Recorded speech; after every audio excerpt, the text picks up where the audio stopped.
that, Stuck maybe I better just sit over here where I was relegated to. it may still be in the, Is your, I think your I'm mic- trying to, yeah, I'm trying to turn off. sorry.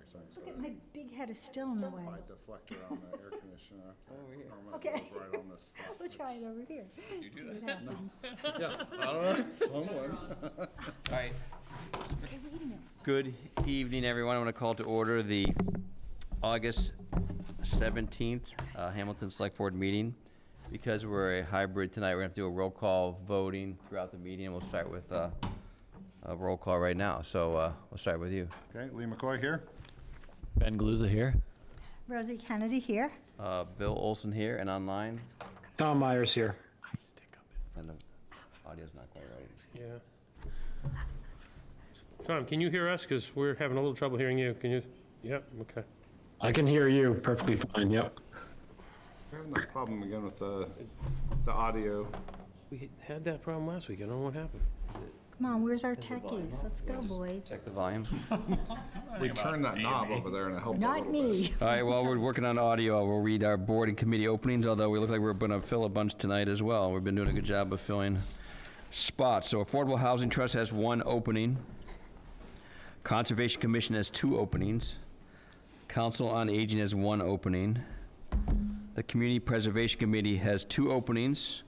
1 opening for a member of Historic District Commission and 1 opening for an at-large member. The Hamilton Environmental Impact Committee has 1 opening. The Historic District Commission has 2 openings for 3-year terms, 2 openings for 2-year terms, and 1 must be a resident of the Historic District. I should have this memorized by now. And 1 must be a resident realtor. And Human Rights Commission has 1 at-large opening. The list is getting shorter, so thank you. Public comment, if you want to make public comment, please come up to the podium. We'll start in the room first. Introduce yourself and your address, and you have up to 3 minutes to speak. Good evening, everyone. Corinne Kale, Hamilton Town Clerk.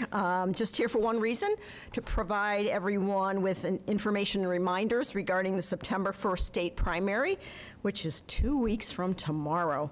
Reminding everyone that there are 3 ways to vote in Massachusetts. Obviously, on Election Day, you can show up at the rec center between 7 a.m. and 8 p.m. Vote by mail. If anyone has not yet requested a mail ballot, they can do so up until August 25th. That's Tuesday at 5 p.m. So please get that in, and if you do get it in, please sign the application. And please make sure that if you're unenrolled, you indicate which ballot you'd like to receive, the Democratic or the Republican. We're running at about, I'd say 10% of the applications are coming in that are not complete. We have to do some follow-up. Always nice to touch base with residents, but it's a lot of work to follow up with people. All mail ballots must be received by 8 p.m. on Election Day, so get them to us as soon as possible. We've already mailed out 836 vote-by-mail ballots. So typically, an election, anywhere from 30 to 55% of our overall votes are by mail. So we got quite a few ballots mailed out. So voting on Election Day, voting by mail, and in-person early voting starts this Saturday, August 22nd, at the Homestead in my office. We'll be doing in-person early voting from 10 to 4 on Saturday. It's also the last day to register to vote, so we're actually there from 9 to 5. And then early voting is available in the clerk's office during regular business hours all next week. So it'll end Friday at 12:30. And we're actually hoping we have better turnout for that than we did in 2024, where we had a total of 39 people over the entire week. So it's not a popular way for people to vote in Massachusetts. They definitely prefer voting by mail. So, but we're covering all 3. Now, if anybody has any questions, they can contact my office. The absentee form that we received, does it have to come back via the mail, or can people drop it off to your office? Thank you. Good question. They can absolutely drop it off in the office or the drop box at the parking lot of the COA, front of Okay. the Public Safety Building. Absolutely. Does not have to be mailed. Any other questions for No, it's Corinne? Yeah, Well, did good you know luck. there was got a another- primary in 2 weeks, right? We all knew that. We got a few things in the mail, a few things on TV, so Yeah. should get decent turnout. Okay, thanks. All right. Thank you. Thank you. Anyone else in the room? And Joe, anybody No, online raising their hand? Nope. Okay. Select Board Committee liaison reports. We'll start online with Tom. Tom, you have anything you want to update? I know it's summer time. No, nothing for me tonight. Coming up? Thanks. No, he said Okay, no. no. He said no. We'll start down there with Lee. Anything? Update? I met with the Dark Sky folks. They're going to present tonight, so Okay. I'm excited to see their presentation. Okay. Had a meeting with one of the members of the FinCom chair and Joe last week to discuss updating our capital committee, kind of capital planning policies, and so making some headway on that. And I think it was maybe 2 or 3 meetings ago, we also had an update, sort of somewhat related, from council around how we form or choose not to form subcommittees Okay, yes. for Right. working groups. I don't know Correct. if that's been discussed, as I missed the last meeting, but I just wanted to, I don't know, it could be covered in any other business as well, but. So the update there is I started drafting a policy, but I want to make sure that at least the select board, as well as other committees that might be affected by capital planning, are kind of aware of some of the new guidelines. So it sounds like there's Okay. been some discussion. Yeah, we need to have some discussion on that. Okay, so that's my big update, is moving ahead on that, but Okay. look forward to getting informed of what y'all decided last meeting. So. Okay. Joe? I'm good this week. I'm good this week, sir. And Rosemary. Well, we know I always have something to yak about. Let's see, few things. First, the ZBA meeting on August 5th. They have a resignation, unfortunately. Stephen DeRoches is leaving and moving to Essex, so hopefully there will be a new ZBA member appointed tonight, and that will give them a full contingent of 3. So I think that's something that we're very grateful for, to have somebody to fill that seat. And something else that happened at the ZBA meeting, Robin Stein came and discussed changes in the state statute for changes in MGL 40A, Section 6, which is changes to the non-conformity protections, abandonment timelines, and zoning freezes. And then secondly, to Section 10, changes to the variance standards. These were interestingly passed quite quickly in the governor's budget bill, so that's kind of surprising that zoning amendments would be updated. And there are significant changes. I won't go into them. I will just say that they exist, and that the changes to the zoning bylaw, sections 6 and 10, are in fact law now, but there may be some challenges because there are some words, there's some nomenclature that's ill-defined, and so I don't think we can say that it's cast in stone. I think there's going to be a lot of room for some case law that's going to make some changes in that. Second thing, Essex Aggie. In my day, we called it the Essex Aggie. It's now Essex Tech.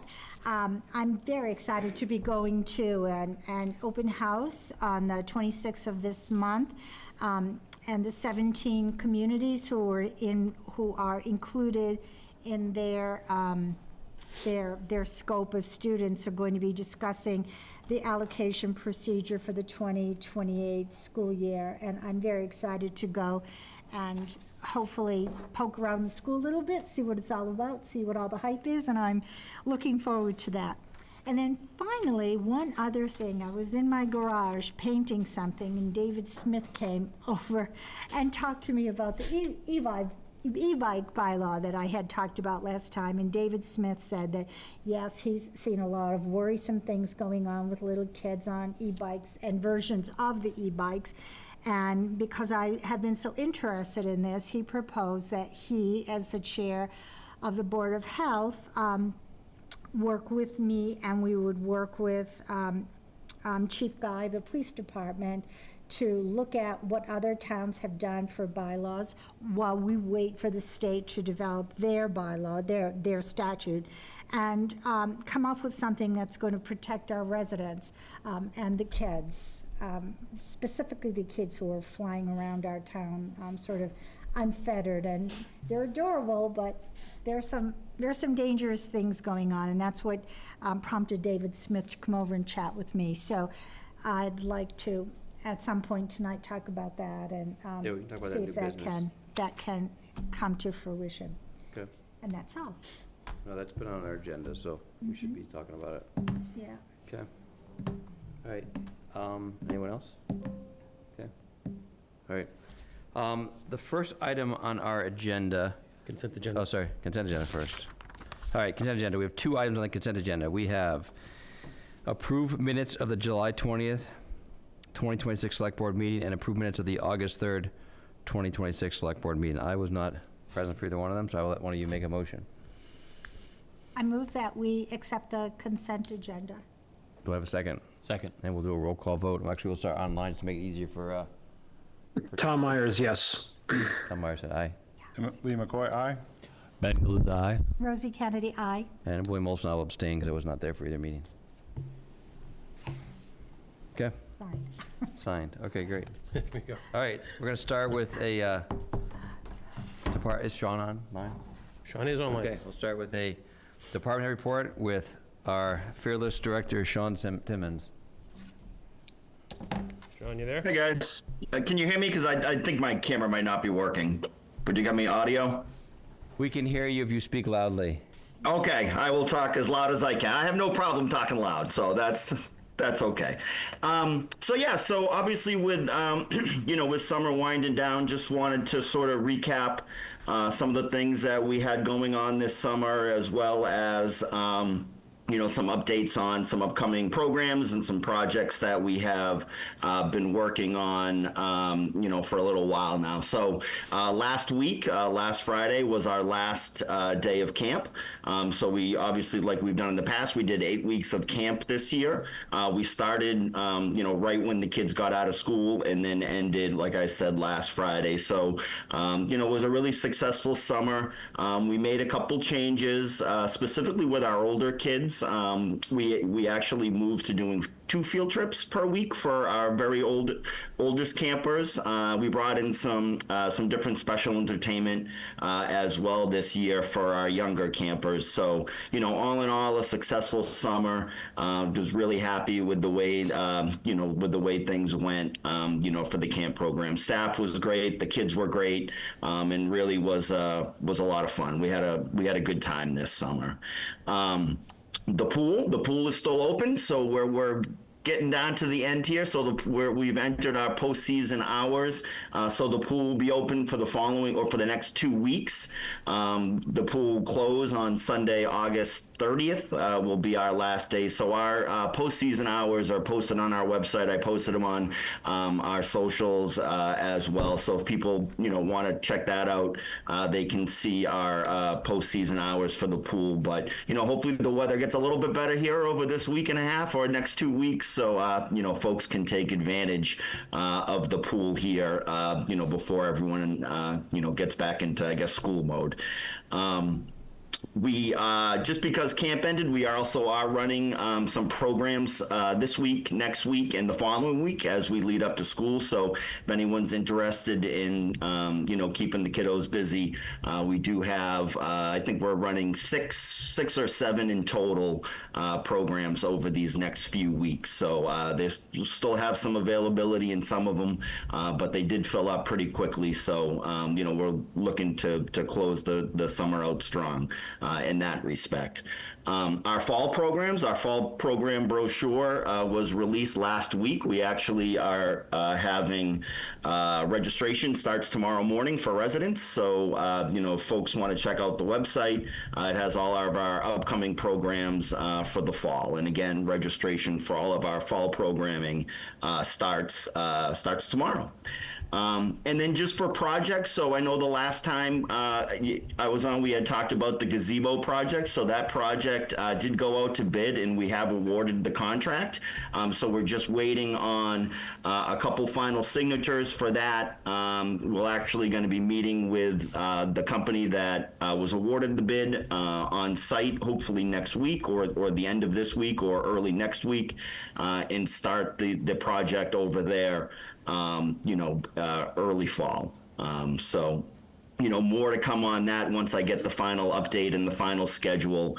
But, we're moving right along with that. And like I said, awarded the contract. So we're looking forward to getting that project started. That's sort of, see if I have anything else in my notes. Just back to the pool. There was a great article in the Hamilton Wenham News a week or 2 weeks ago. I don't know if anyone read it, but our swim team did go undefeated again this year, so 5-0, and came in first place in the All-Star meet. So that's 4 years in a row that our swim team, won the league and then also won the All-Star meet this summer. So congratulations to them. We had close to 100 swimmers on our swim team this summer, which is just absolutely amazing. And the coaches and the kids, the parents, the volunteers, it takes a village to get that program up and running every morning with practices. So really happy for the kids and proud of the coaches. And hopefully next year we can make it 5 in a row. Yeah, that's impressive. And what time they start in the morning? They start at 7, so the oldest kids start at 7. So we always joke that the kids get up earlier in the summer for swim team practice than they do for school during the school year. So, and trust me, the water can be a little chilly at 7 o'clock in the morning. So they're unbelievable troopers to get out there and get in the water that early. So the kids work tremendously hard, and I'm glad to see all their hard work and effort pay off. Excellent. Thank you, Sean. We'll start going around the room here. Tom, any questions or comments for Sean?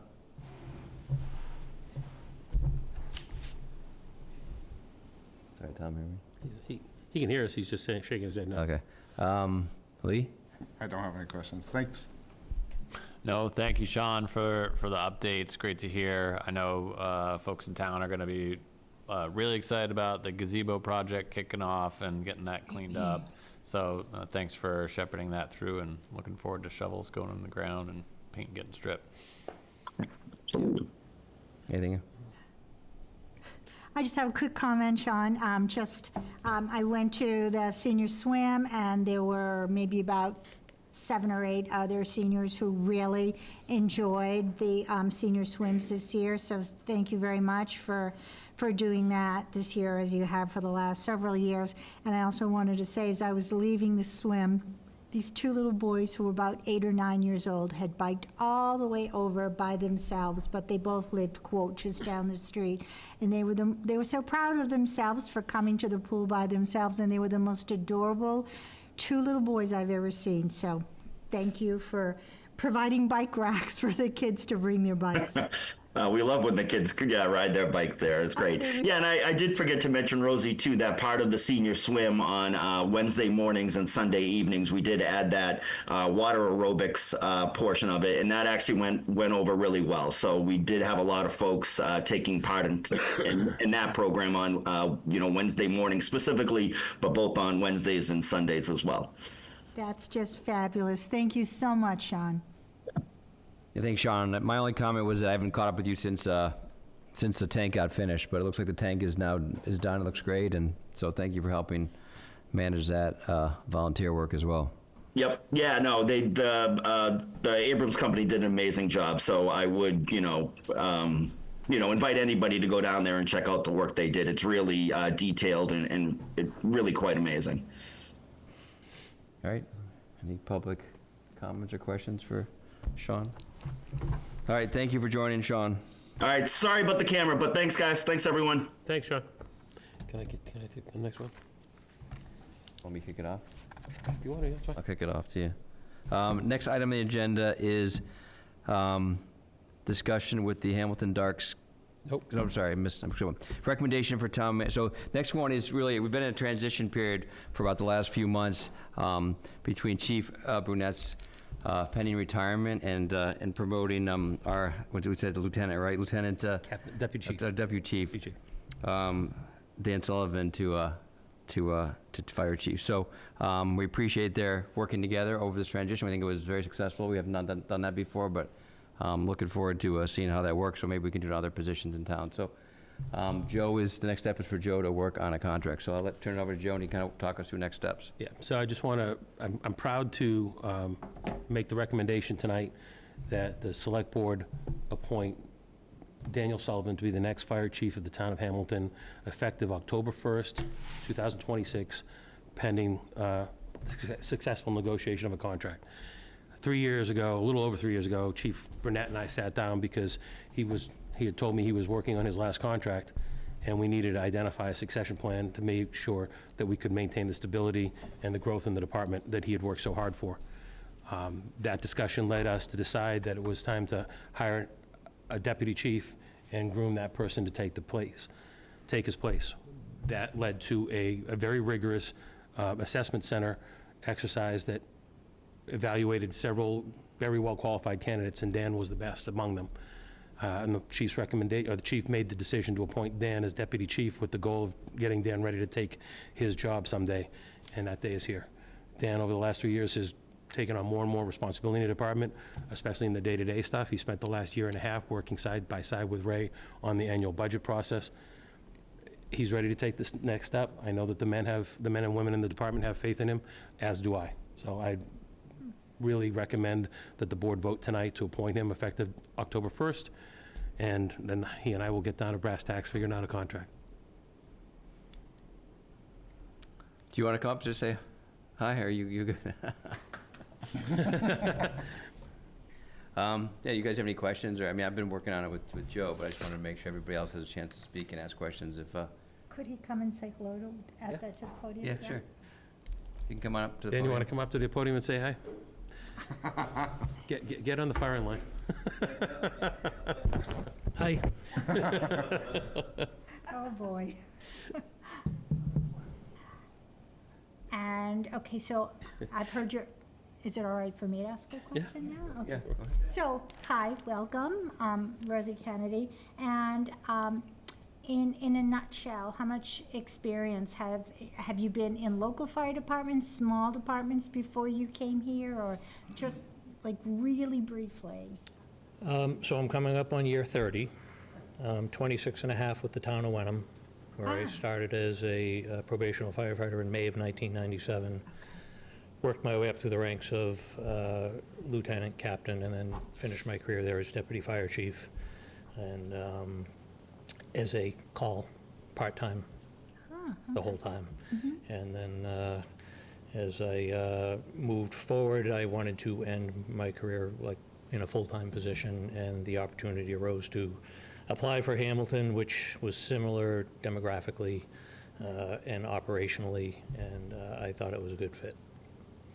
Great. And Wenham uses a large call firefighter Correct. contingent also, right? Yep. As I remember? Okay. Yep. Okay. Yeah, they roughly the same size, a couple less full-time and more call. Okay. Thank you. I met with him last week, went down to the station, gave me a tour. It was great. Got to see the facilities and talk about the future, and I have high hopes. Good to So meet do you. I. Yeah, so then, anybody else? No, just thank you for your many years of service and being willing to join us here in Hamilton, and for being willing to step up and work with the team, and kind of a slightly, sounds like different than usual transition process, but we're very grateful to have you here and serving in our town. So yeah, I hope that the negotiations go well, and look forward to having you be chief one day soon. So thanks. And I think Tom, go ahead. Talk loud. Can you hear me? You talk loud, Little we bit. can. Yeah, no, I just sort of reiterate all the comments here. Just really, thank you for all the, like I said, years of service that you've put into Wenham and to Hamilton, and we're really excited to have you on board. And I will note that Chief Burnett did allow select board members to participate in some of your training and do some of the monthly get into gear and go through the rigorous training that you go through. So I hope that we can continue that process. I would love to cut a car in half again. Fair enough. He's eager to put that gear back on.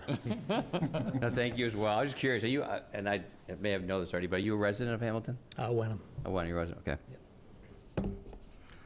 So basically, the next step is that we have to sort of vote, and then we basically, by the vote, we authorize Joe to negotiate the contract, and that's kind of the process, so. I have to stay within what was appropriated, so you don't have to worry about me going crazy. It's good. So, Joe, you kind of made the motion. If you say it again, somebody Yeah. can move it. If somebody could move that the Town of Hamilton Select Board appoint Daniel Sullivan to the position of Fire Chief effective October 1st, 2026. So moved. Lee Do we McCoy? have a second? Second. And we will do a roll call vote. We'll start with Tom. Tom Myers, aye. Lee McCoy, aye. Ben Galuza, aye. Rosie Kennedy, aye. And William Olson, aye. Thank you. Congratulations, Dan. Thank you. Yeah, thanks. Do you want to take a minute there?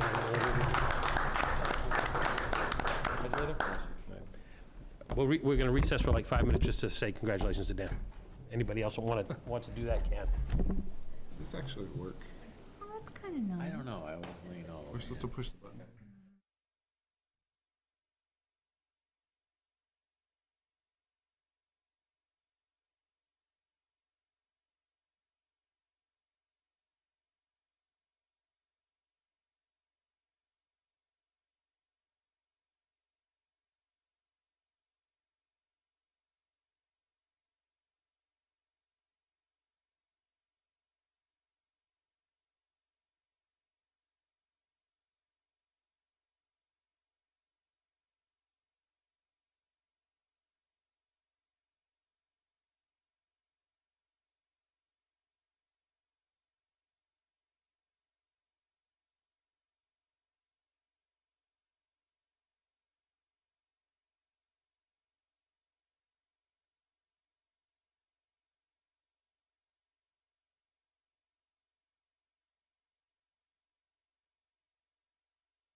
I numbered them wrong because I forgot about the department. It's bolded, so I always think that's the agenda item. All right, next item on the agenda is discussion with the Hamilton Dark Sky Committee.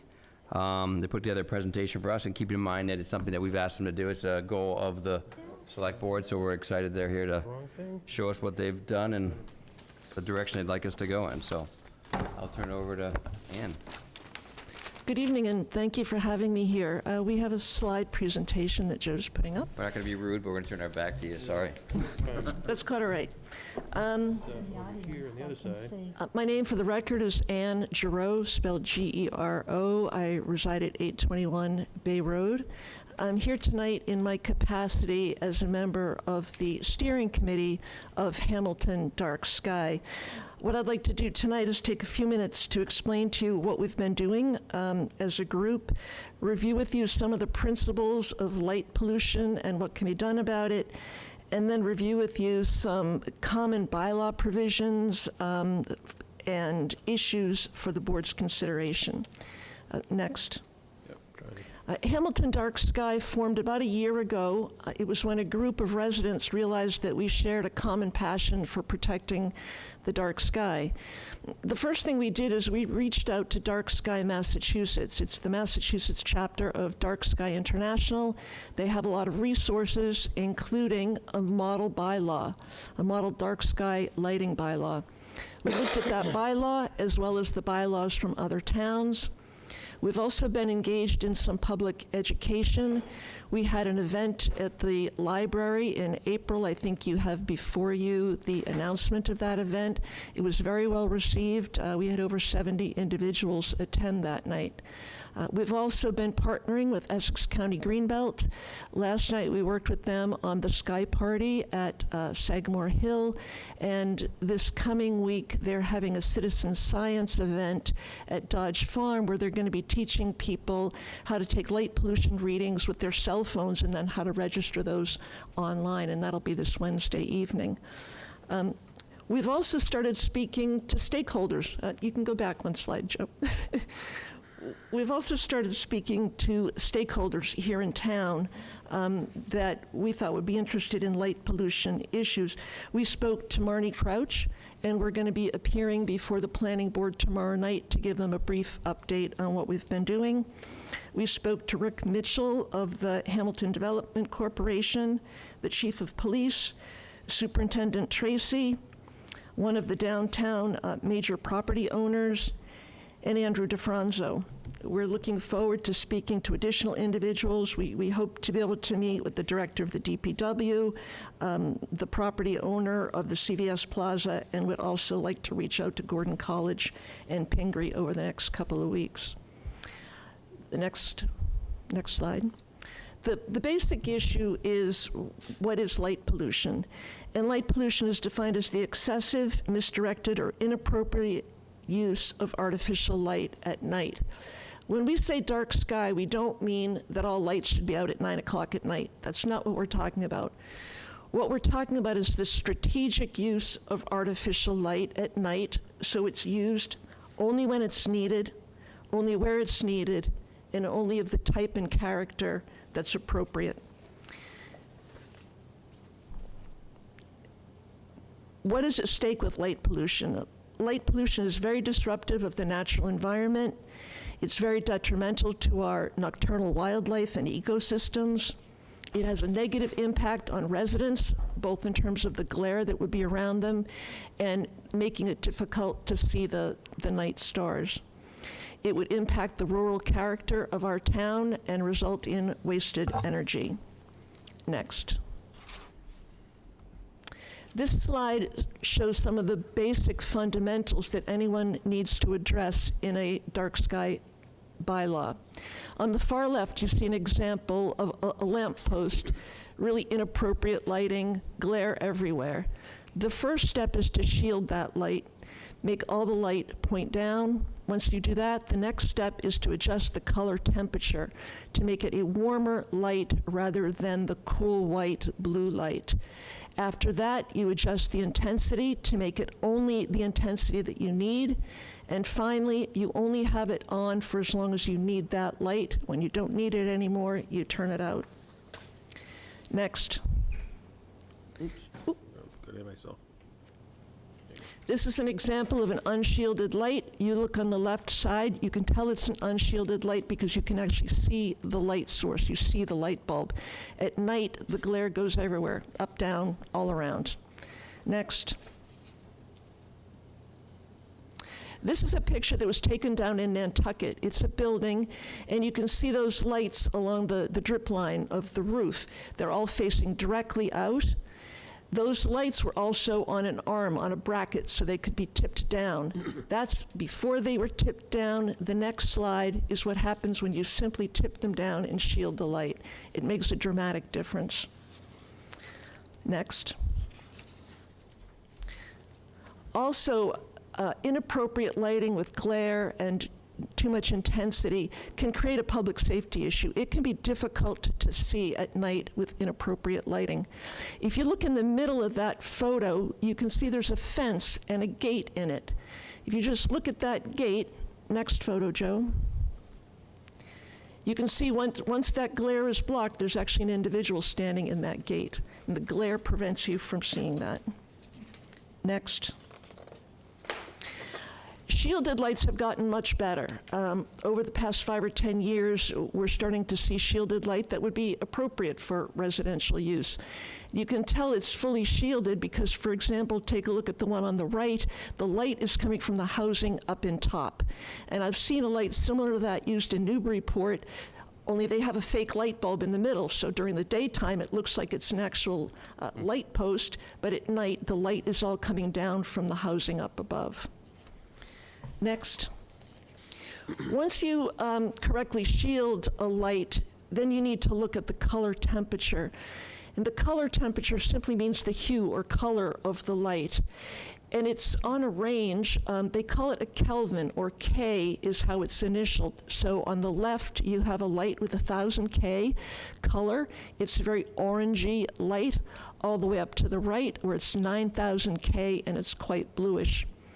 International Dark Sky, as well as the Massachusetts Medical Association, recommend that outdoor lighting have a Kelvin rating of 2700. So that would be just to the left of that 3000 K light. Now, a 2700 light is described as a warm white. If you go into the hardware store and you buy a package of light bulbs, and they're described as warm white, if you look on the side, you look at the specifications, it will say Kelvin 2700. So that's what we would be aiming for in terms of the outdoor lighting. Next. We also drove around at night and we took a look at some of the lighting problems in town. This is a picture at the high school. The high school has a lot of floodlights that just point directly out. Next. And this results, that's also a picture of the night sky over the high school. It's a little bit, this was taken on a winter night with a very, very low cloud cover. So the light is going up and it's being reflected back down by the clouds. So if there were no clouds, that light would just continue going up into the atmosphere and it wouldn't look quite like that. But that is an example of the amount of light that is going up into the night sky from the high school. Now, when we met with, you're jumping ahead, Joe. When we met with Eric Tracy, he knew he had a problem. He gets complaints from abutters. He said he understands it. It's a problem that's already on his radar screen. He wants to deal with it. We talked to him about some of the principles that would be found in a lighting bylaw and some of the requirements that we think the school would have to meet. And he found them all to be reasonable, and he said that he didn't think it would be a problem at all for him to bring all the schools into compliance within 5 years. And that was very, very good news. Next. This is lighting at Gordon College. Again, roadway lighting, unshielded lights. Next. And this is a picture of a building down in what I call Henderson Plaza. Again, floodlights pointing directly out. Now, these are all examples of bad lighting, but there's also some really good lighting in Hamilton. If you go downtown and you go along Bay Road, or you look at the shops in the CVS Plaza, a number of them have out front the gooseneck lights, or some people also call them barn lights. They're fully shielded, they're quite attractive. A number of the businesses have those kind of lights. Another great thing that's happening in town is there are already a number of businesses that shut their lights off at night. And in particular, the 2 liquor stores and the 3 gas stations all have their lights shut off at night. Now, they probably have cameras, they may have lights on motion detectors, but when you drive by them, they're really quite dark. So we have some good things going on, and I think that gives us an opportunity here in Hamilton to move forward, to try to correct some of the problems, get our arms around how things should move forward, and prevent light pollution in Hamilton from getting as bad as we have in some of our surrounding communities. Next. That leads us to what would we do with the bylaw if we decided that Hamilton was going to have one. A bylaw itself is very easy to draft. We've got the model bylaw from Dark Sky, Massachusetts. I already took a stab at drafting one. It's not hard. What's difficult is to figure out what you want in that bylaw. One of the first things to consider is exceptions. What are some of the things that we don't even want to touch with our bylaw? And as Hamilton Dark Sky has been thinking about it, we would suggest that you don't bother with streetlights. Streetlights are a complicated issue. Our streetlights aren't great, but they're not the worst. My understanding is they're fairly new. I think it would be very expensive to redo them. And as I mentioned to Joe, some lighting specialists think in 20 years that cars won't need streetlights for driving anymore, for driving safety. So I think streetlights is a complicated issue, and based on what I know so far, and I think I have more to learn about them, it's probably not worth the bylaw trying to cover streetlights. Another thing that I would recommend is that we shouldn't try to cover holiday lights. Some of the bylaws do, but I don't think we want to be regulating people's Christmas lights. I think that would just be a little bit too much for some people. Another thing we're not looking to cover are the stadium lights at the high school. They were certified by Dark Sky. They're great. I know there's some problems with light trespass with the abutters, et cetera, but I think they're trying to work that out. I don't think there's any reason for a bylaw to address that. When you think of sports lighting, though, we do have downtown at Patton Park some old-style sports lighting, and we have heard complaints about the sports lighting at Pingree School. It's something for us to learn more about. We then go on to, if you're going to have a bylaw, should it be a general bylaw or a zoning bylaw? And we think there are 3 reasons why it should be a general bylaw, and that's what our recommendation would be. So for a general bylaw, the first thing is that it can cover properties and uses that are exempt from zoning. So for example, if we had a general bylaw that governed lighting, it would cover a 40B project. It would cover the schools. It would cover municipal buildings. And those are all exempt from a local zoning bylaw. The second benefit of a general bylaw is that it can require existing zoning to come into compliance in the future. Zoning doesn't do that. Zoning only covers future construction or substantial renovation. It doesn't do anything to try to change existing buildings going forward.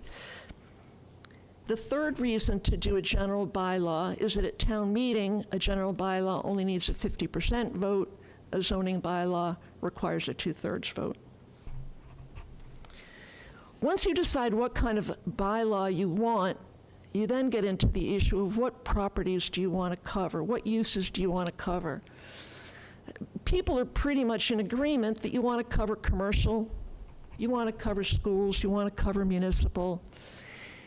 It gets a little bit complicated when you try to figure out whether you want a zoning bylaw to cover residential. Most people say, yes, multifamily should be covered, but what about 1 and 2 family houses? Most people are pretty tied to their porch lights, their garage lights, or the lights at the end of their driveway.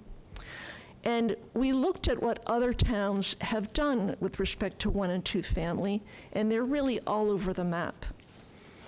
So you look at a recent bylaw, Chelmsford recently did a bylaw, and they said, we're not even going to touch 1 and 2 family. We're going to make recommendations for 1 and 2 family, but we're not going to put any requirements on them. Maynard, just a few months ago, passed a zoning bylaw, and they said, well, we'll try to cover 1 and 2 family, but only new 1 and 2 families. We won't require existing 1 and 2 family lighting to be changed. Nantucket is yet another example. Nantucket said, we're going to cover residential lighting, all residential lighting, including 1 and 2 family, but we're going to give existing residential lighting 5 years to come into compliance. And then the final example I have is Rockport. Rockport's really interesting because they have a lighting bylaw, and it doesn't cover commercial, it only covers residential. And when you think about Rockport, their commercial center is fairly small, but the neighborhoods, the parcels are small, the buildings are close together, so probably in Rockport, people were more annoyed by the porch lights and the garage lights than they were about what was going on in the downtown center. Rockport governs new lighting going forward, and they also try to regulate existing residential light. And they say existing residential lighting for 1 and 2 family, it needs to meet all the requirements, i.e. be shielded and be of a certain color, or it needs to be turned off at a certain lights out time, or after that lights out time, it needs to be on a motion sensor, and that lights needs to go off if there's no motion after a 5-minute period of time. So regardless of where you are on that continuum, there's a pretty wide range of how people deal with 1 and 2 families, and I think that might be the most difficult issue that Hamilton would have to face if it's going to do a lighting bylaw. The next issue is what you do about pre-existing lights. As I said, Maynard said, only lighting going forward. We're going to forget about pre-existing. Nantucket said, pre-existing has to come into compliance, but we're going to give people 5 years. And Chelmsford said, yeah, they need to come into compliance, but we're going to give them 10 years. So again, there's quite a range in terms of what people are doing with pre-existing lights. Once you figure all that out, the basic requirements are pretty easy, and we've already covered them. Lights should be shielded. The color temperature should be the warm white. Bylaws generally have a limit on the intensity of the lights. That would be the lumens. And there's generally a different intensity for residential and a higher intensity allowed for commercial. Then some of the bylaws talk about a timeout or a lights out time. And we would recommend a lights out time for Hamilton. And it's because we looked at what's going on downtown. There's only 3 businesses downtown, as far as we're aware, that are open until 10 o'clock at night. That's CVS, Cumberland Farm, and the Weather Vane. All the other businesses close much earlier than that. And the way a light out time is generally worded is it would be the later of 10 o'clock or 1 hour after the business closes. So CVS, the Weather Vane, and Cumberland Farms, they would get until 11 o'clock to have their lights out. That would give the employees enough time to do whatever they needed to do and exit the building. Now, even if you have a lights out time, what do you do about safety and security lights? Because we all know there need to be safety and security lights on. You can't just ignore that. And Nantucket has a really interesting way of dealing with it. On commercial, Nantucket says, yes, after the lights out time, commercial safety and security lighting either needs to be on a motion sensor or it needs to be dimmed by 50%. What Nantucket does with residential safety and security lights is they said you can keep them on all night long. You're going to have them shielded, the correct color, etc., but residential safety and security lights can be on all night long. That then leaves us to a nuisance provision. All the bylaws that we've seen generally have a nuisance provision. So if there's a type of lighting that is not covered by the bylaw, say you're not covering 1 and 2 family, but there's a pretty egregious lighting situation with a 1 or 2 family resident, the neighbors can complain, and if it really does constitute a nuisance, that lighting situation can be required to change. So even though they're not covered, there is this catch-all for really egregious lighting situations, which leads to the issue of enforcement. There's always an enforcement provision. From what we've seen, most of the bylaws leave it to the building inspector and the public safety officers. Complaints can be issued, notices of violation, with an opportunity to cure, and then finally, the possibility of fines being levied. That's what we've seen. I'm going to open it up to questions. If you have any, I know I've covered a lot. We are fully supportive of the board putting a lighting bylaw on its goals, and we will offer whatever assistance we can to the board to accomplish that if that's what you decide to do. Thank you. All right. That was very informative. You did a lot of work, so nice job. Thank you and your committee.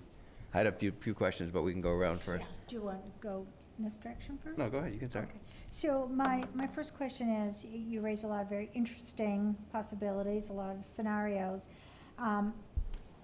If we're going to take on the responsibility of enacting or bringing to the voters a dark skies bylaw. Certainly, one doesn't want it to be too draconian, right? The whole town has to be blacked out. But on the other hand, if we're going to do it, then we need to work to bring people on board about understanding the importance of it and why we're doing this. My little neighborhood, you know, I think there's an issue. People talk to each other, and there have been a few issues. Talked to the property owner, and it was resolved. So thank heavens, we live in a very collegial neighborhood. But the specific question, when you spoke at the library, were there any opinions? You said it was well received. What did residents think about it, and what did they think would be good ideas to bring forward? That kind of discussion did not happen at the event. It was at the library.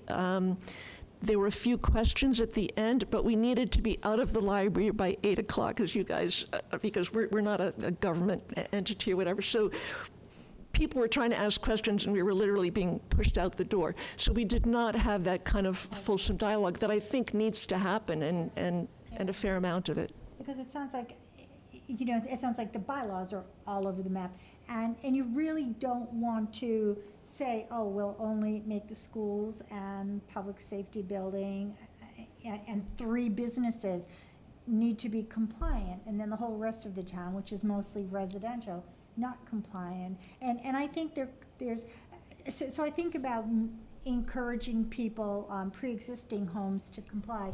I think about it would be relatively easy to just make some minor adjustments, like put your blinding 20,000 watt spotlight in your driveway down to a shielded light. Right. And Tip it down and change the light bulb. Exactly. Right. I mean, those are minor adjustments that won't cost an arm and a leg. I mean, I know that that's in the eye of the beholder, but it seems like there could be some requirements that would add benefit to the entire town without making it draconian and not making it so arbitrary that it would have no effect. I think if we're going to do 1 and 2 family, we really need to give people a long time to comply. Absolutely. There's a whole education process, and I think the newer light bulbs or the newer light fixtures are harder to change over because they've got the integrated lights in them now.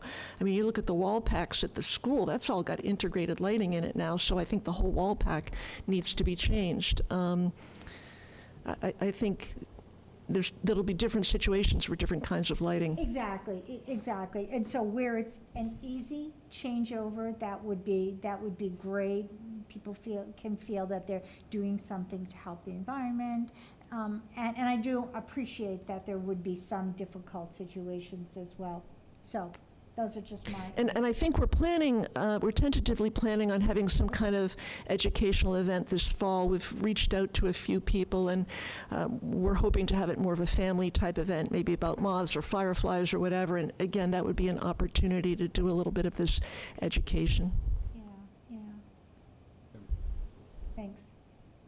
Go ahead. Thank you, Ann and Charlotte. This is fantastic. I think this is one of the most diligent and thoughtful. Clearly, you all have been working on this for a long time, and there's been a lot of thought and effort put into this. So I just want to commend you on that. I think it's really exciting to see community members working together on something like this to this level of detail, and then bringing this idea, up, to our attention and for consideration. I think it's a real model for how a lot of things can happen in this town that would probably benefit a lot. The one area that we brought up during the goal setting that I was curious about, and maybe you've spoken to Chief Guy about this with public safety, around how different light intensities might affect, their ability to see what's kind of happening in the evening or late at night. And I was not at the meeting with Chief Guys. Kathy was, so Kathy, sorry. Yeah. I'd like to invite her up to the podium to answer your question. I think we'll need more conversations with Chief Guy, and basically established a working relationship with the Yeah. police department about this. The overall response was, this is great, we understand dark sky bylaws in our own towns. Light is the police officer's friend, but it can also get in the way. Security cameras work best without a lot of light. Too much light provides glare and dark shadows so that police officers can't see a suspect, as Ann showed that photo, and they were very much onto that. They looked at some of the photographs that we had of bad lighting in Hamilton and said, yeah, that's too much. We don't need that much. So I think that, and we talked about pole lighting downtown, and they thought that there was too much of that down by the railroad station, down by Talbot's, and that it could be directed downward and be as effective. They offered to spot bad lighting for us at night on their patrols. Okay, yeah. It felt Great. really good, like we're all sort of in this together. We want to respect police officers' jobs and the challenges of doing the job. And not only Chief Guy, but Captain Donovan was there, who was on night patrol for over 20 years, I think 25 years, and was very supportive of a general bylaw. Okay. That's I don't think I answered your question. No, but you I- did. I think like You did answer the and question. the aspect especially around, that while light can be helpful, it can also work against them if it's not done well, and the types of high contrast images that you're showing and it creating shadows, that explanation, and then the fact that they're willing to help you all spot bad lighting to improve safety, and it sounds like that's also congruous with the dark sky lighting techniques that you showed, so that's sort of a net benefit as opposed to it being something that would work against them. So that's insightful again. So, I mean, it's just very thorough. I think that you've all, this is sort of more of a comment and more of a question for the board as well about the process of how we go from like where we are now to if we were considering this April. I'm interested to have some additional conversation about that, but Okay. I'll shift it over to Lee or Have Tom. Yeah, Lee? yep, thank you very much. That was a great presentation. I attended the presentation for Dark Sky, and I think one of the things that resonated with me was just that there's a lot of low-hanging fruit, that it's easy to do, and that giving people examples of the lighting, I think is really good, and also probably adding into that residential lighting, like what would it take to take this home from its current state to a dark sky compliant thing, I think would really resonate with people. To understand, like, what's the costs associated with this, because I think those examples that you give of just, simple fixes of turning the lights down, it's not a major cost, it's something that allowed it to go into compliance quite easily. You mentioned something about Wyndham. Are you guys working at all with Wyndham, people in Wyndham? Are you working with anyone in Wyndham? We started out with a Wenham person in our group, and he unfortunately dropped out. And it's been so much work just talking to the people in Hamilton and doing the Hamilton great. work I'm that just curious. unless people from Wenham came and started embracing us, we're going to continue for now just to work on Hamilton. Okay, So. great. Anything else? Tom, got anything? No, nothing specific. Just thank you, Ann and Kathy, for a great presentation. This was really thorough. I think my comment would be is that I would be supportive of some sort of community event where we're sort of discussing this and getting a sense of representatives from the business community or residents to get a sense of how they'll be impacted, so they can sort of weigh in on how they could potentially comply with the bylaw down the road and what that might look like. So I think that would be really helpful to make sure we're getting the message out to folks within the community. I didn't catch that at all. He just wants to have a community forum type event, is what he's suggesting, to get more, kind of what you were saying, the next step. Agreed, yeah. We'll work on the audio for next time. Thanks, Tom. I do have one other question, I'm sorry.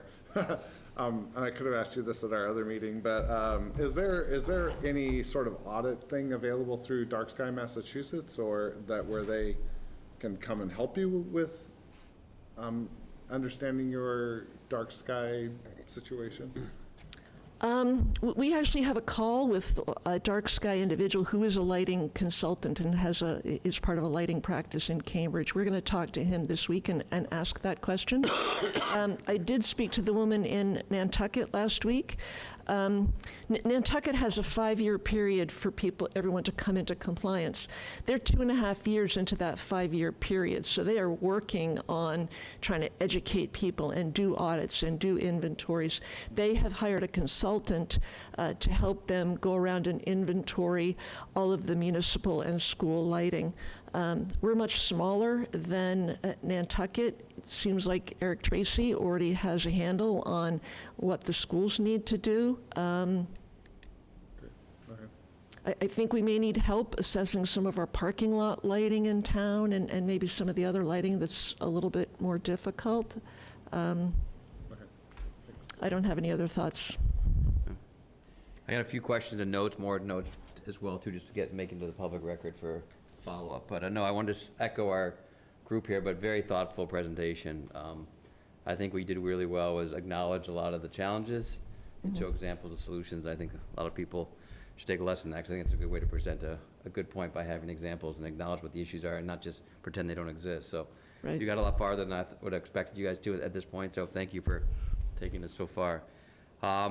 I'm in favor, too, of what you kind of say, like a consistent, intuitive type product. I don't want to say common sense, but intuitive, consistent. I think that we need to have it be an intuitive thing, like simple, low-hanging fruit, and consistent throughout town. Like we don't want to just do pocket zoning, right? So I think we're kind of hearing that from the group here, that we need to sort of be more than just 5 buildings in town or 5 properties or whatever. But I had a few questions. Maybe you can answer, maybe you can't. We can look at them later. But the comments I hear about people sort of, scared of the dark sky concept is one was safety. I think we've sort of addressed safety, and I think meeting with the public safety was a good one too.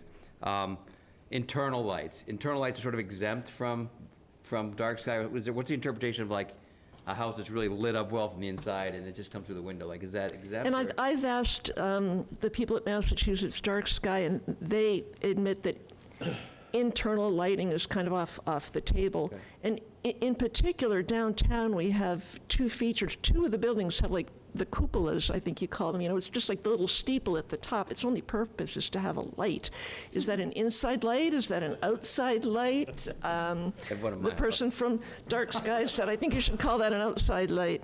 I looked at the one that's at the top of the interior design building, and it's interesting that actually has the light up in kind of the housing, in the roof area, so that one complies automatically. That's certainly something to think about. The other one was at the bank, and I don't know what they're going to think about that as a feature, but. The other one was landscape. A lot of people spend a lot of time and effort to design landscape lights, which aren't supposed to be huge, but some of them just light up trees or their front of their house. So is that something you're going to work through? Is there already sort of been some interpretation on that? Well, I think many bylaws have provisions that, with respect to accent lighting or decorative lighting, which this would fall into, and they generally say that lighting needs to be, you can't shield it because then it'll just go down, but it has to be directed so that it's only lighting up the feature that it's intended to light up, and those lights would be subject to that lights out time. So if we had a 10 o'clock lights out time, those would have to be off. They're not safety and security lights. We really hate those landscape lights. I don't know if you have any at your house, but I do not. Okay. For wildlife and insects and, the bats, and they're really horrible when people are lighting up trees. And The whole industry based on it, right? There is a whole industry based on it, and I think that's why the longer you wait to put something like this in place, the harder it's going to be, so. I had a question for Joe in terms of if it's a general versus a zoning, does a different board have to initiate the process? Yes. So general would be select board. And zoning would be planning Planning board, board, right? yeah. So, okay. And, you know, I think that Ann made a, if you don't mind me. No, go ahead. I got a think couple of Ann questions, but go and ahead. Kathy's presentation was excellent, again, echo what everybody else said, great job, thank you. I think you're hearing most of the people that are in these positions, including myself, are supportive of the idea. We just need to make sure we find the right way to do it. I think the general bylaw makes the most sense for all the reasons you outlined, for the areas that it can impact versus the limits of a planning bylaw. I think that it'd be good at this point if the select board wants to make this a goal. I endorse the idea because then it's a goal we can check off really quickly. I love when we have goals that we can accomplish in a short time frame because most of my goals take 5 or 6 years to get there. So it'd be great to have one we could do in less than a year. It always makes you feel good about coming to work and knowing you accomplished something. So I endorse the idea of having a goal of having a dark skies compliant bylaw in front of an annual town meeting in April. I endorse the idea of the board designating one of your members to work with the dark skies and town council to put together a draft bylaw and then a very rigorous public process, because the best part of getting this passed is going to be making sure we're letting people know ahead of time what we're proposing and why, and get their input so that we can make modifications and edits and change it around the edges to get the most likely bylaw to pass. I love the idea of having a period of time for people to come into compliance. I love the idea of, you know, giving a range lower down the K scale to, you know, what the light should be. I think most people in this town value nature. They value their open air, all their trees. They moved out here because they want to be able to look up the sky at night and see stars. And I if there's a agree. lot of light pollution, you can't see the stars. So I think you'll have a lot of people that won't want to do it. But Lee's right. You're going to need to answer people's questions about what's it going to cost them to convert, because that's the one thing that I could see tripping this up on the flat floor town meeting. I don't want to spend $2,000 to come in compliance with this. You're crazy. I like my lights, or I spent $10,000 on my decorative lights. What do you mean I can't have them on? You're really pushing hard for 10 o'clock? I'm often here till later than 10 o'clock. I think maybe 11 o'clock would be fine, but like, let the public process play out and see where everybody lands on that. It's the town's bylaw. It'll be what the voters wind up approving. We all going to have opinions. Like I said, I'm often here much later. I see that maybe 11 o'clock could be good, but that's just me. You guys will make the decision. But confirm this is one of your bylaws in the next couple meetings. Appoint somebody to start drafting the bylaw policy. They've already taken a stab at it, so you got good work, good stuff to start And from. that was my, And then do some meetings. yeah, and so my question is that, once you take good notes from us, because we always ask, hey, what's a good example of a local bylaw? You pick 3. Probably 3 good ones. Is there any that exists closer than Chelmsford, or not right now? The problem about looking at places like Rockport and then also Gloucester has an old one. It's just downtown, just commercial, and I don't think they've ever enforced it. Okay. Older ones tend to be zoning bylaws. You know, I think there's been a big change in the past 10 years with the advent of LED lighting. Right. There's a lot more lighting, outside lighting now than there was 10 years ago. I think cities and towns are just starting to catch up with it. The older bylaws tend to be not that helpful to look at. So we just looked at Nantucket, which is kind of the gold standard. Everyone in Massachusetts dark sky tells us that. And then we just looked at the other most recent ones that were done within the past year or two. We can continue to look. Again, I looked at Rowley. I looked at some other ones that they really weren't that helpful. The state, I think you talked about a state bill going into committee.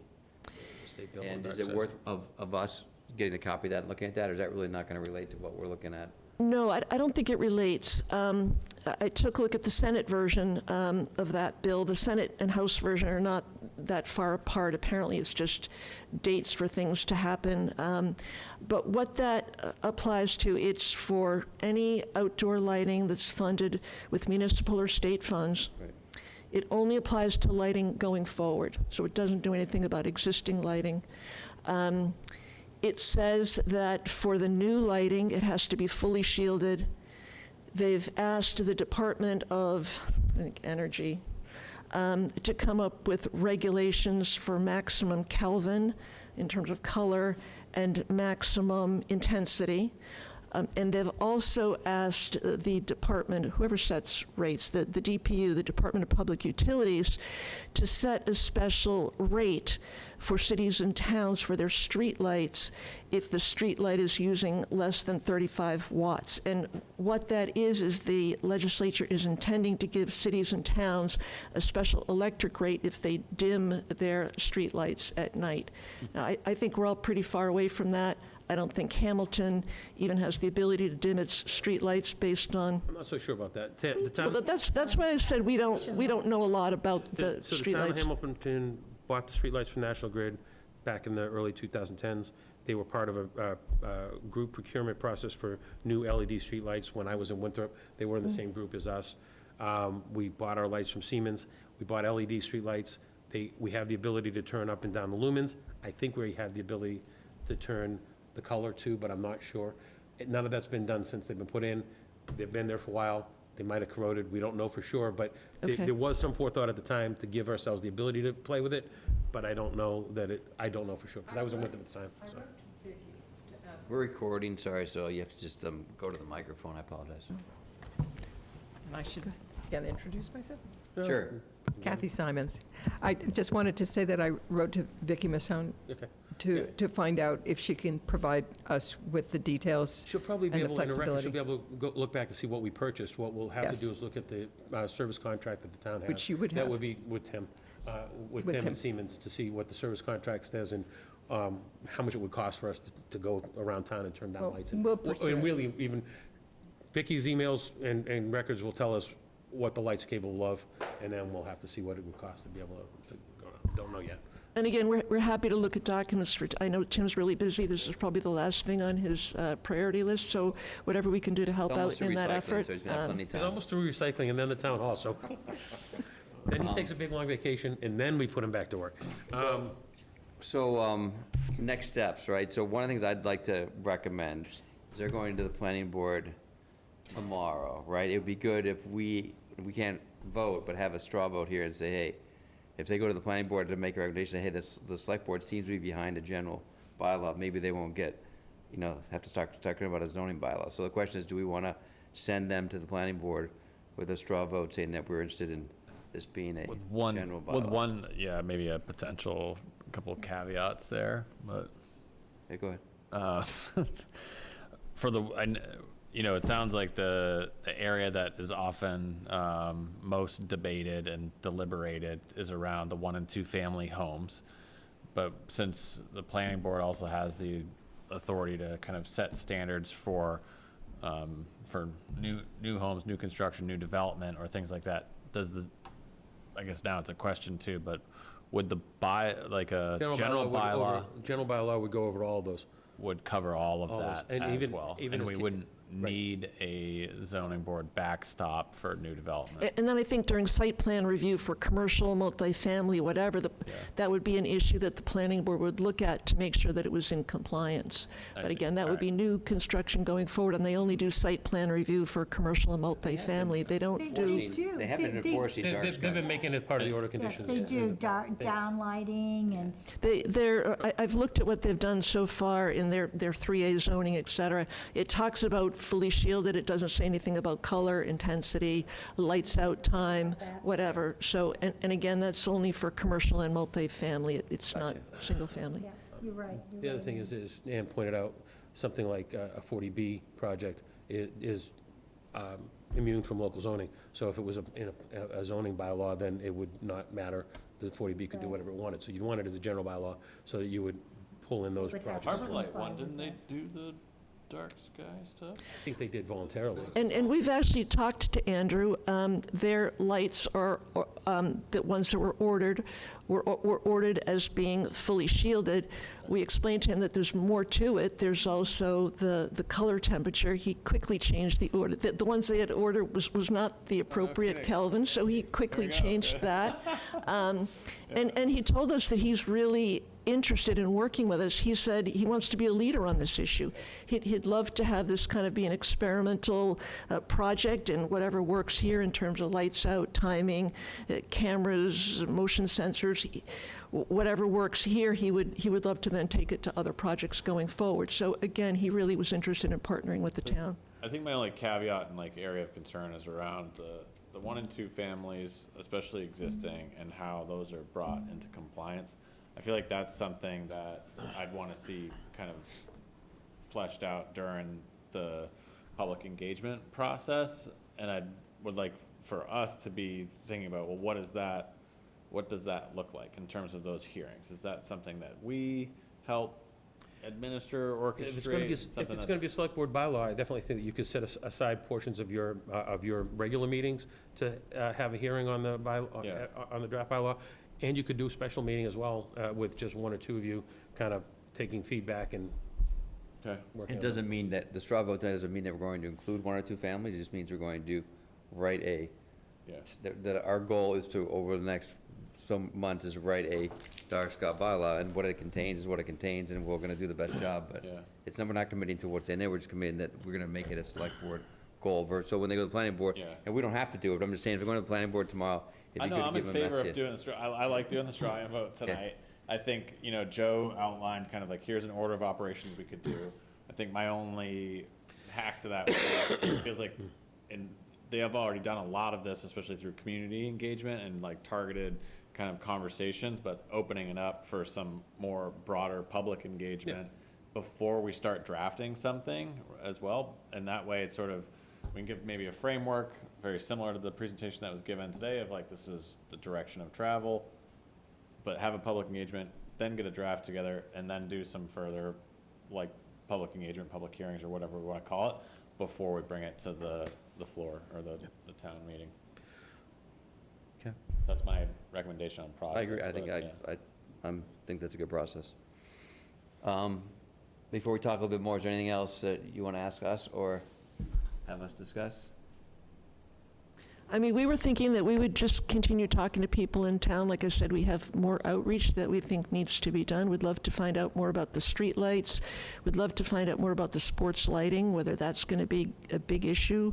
We have a letter to the editor ready to go tomorrow for this Friday's paper, HW News, following up on the article they had about the state law and the planning board last week. If there's a straw poll tonight, it says more about our organization and gives people an email address where they can contact us. And if we can add the straw poll vote, that will maybe start email coming our way. The town of Maynard really gave us heads up warning that you'll hear from a lot of naysayers that don't necessarily reflect the large body of people. So I think it'll be interesting to think about ways that we can really try to engage and sway, but educate, not Get necessarily. a broad spectrum of input, perhaps. A broad spectrum of input, and I think that's, and the select board can really help us with that. Well, if you want to do any, I mean, so Joe, if somebody wants to contact them right now, how do they do that? do you want us to say that? or- hwdarksky.com. .com. HWDarkSkies.com? No, we used to be HW, we're not Oh, HW no, anymore. Hamilton Dark Sky. Hamilton Dark Sky.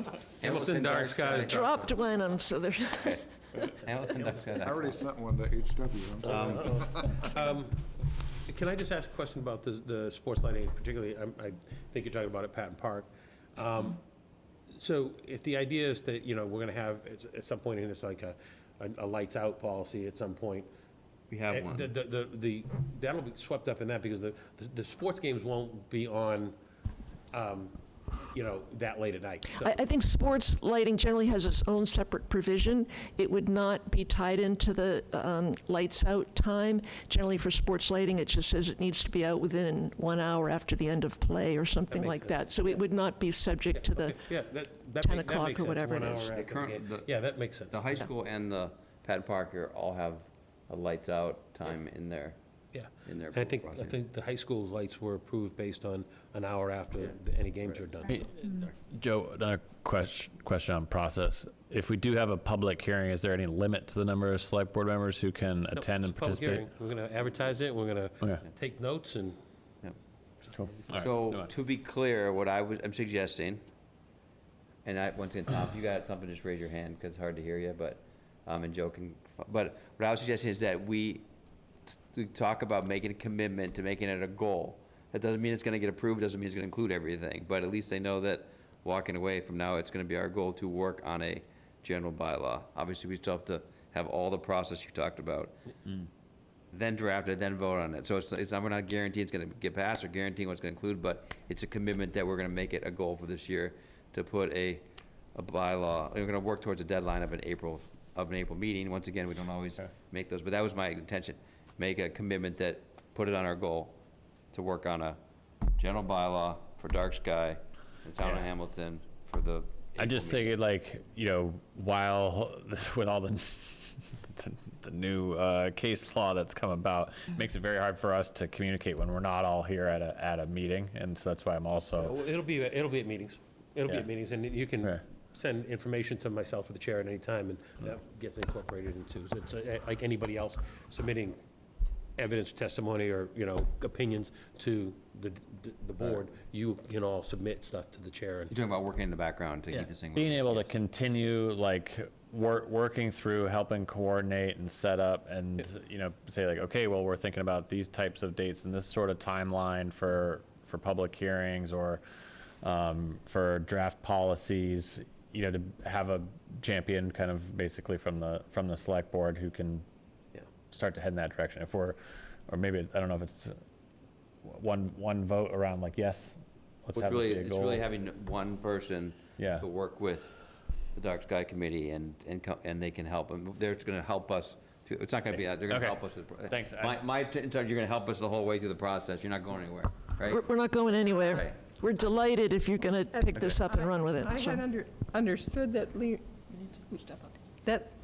Lee might be willing to serve in that Yes. capacity. So I met with them. I think you just got nominated by somebody that's not even on the committee. Just got voluntold. It's like, all right, so we can always. No, totally. I was on board. I wasn't sure whether we. It'd be up to two as well, doesn't have to be one, it can be two, so. Right, Because the well- meeting's gonna be public, it doesn't matter. The earlier issue, Ben, with some of the other stuff that you were working on, you were trying to work on things to just back and forth amongst yourselves. If you're gonna work in groups of two or more, you have to have a public meeting, have a posted agenda, keep minutes, and that was, If just one of us going out. Two of us can. or two of you can if you're gonna have a public meeting, yeah, it's fine. Oh, if you're gonna have a public All meeting. right, so okay. that's what I mean, is like, so, I got it now, thank you. Yep. All right. And I think the question I have about a public meeting or a series of public meetings is, would the town hire a consultant to give a presentation? Would it be me or Kathy? Would it be Lee? I mean, how are we, I don't, That was a great presentation, I think. No, we had, You did really good. I man, mean- are you I mean, if kidding? you- You are phenomenal. I mean, through the process, as we start to do some things together and have a couple of public meetings, if it seems like there is a want from the public for more, maybe we can ask Massachusetts Dark Skies or somebody if there's somebody that they could send to us. And I think there is. And, well, but let's not put the cart before the horse. Let's see if we're answering people's questions first and okay. taking their input. Because one of the things, sometimes an outsider coming in sometimes makes it feel like they're pushing an agenda, where if it's brought from you, who live here, and then if you can't answer their questions, we get somebody else, that's a different matter. Right, but we're also not lighting experts. I mean, we've done research, but we're not lighting or dark sky experts. So I can see it both ways. So I just wanted to get your sense. Well, we're into economy here, and I think that's an important aspect.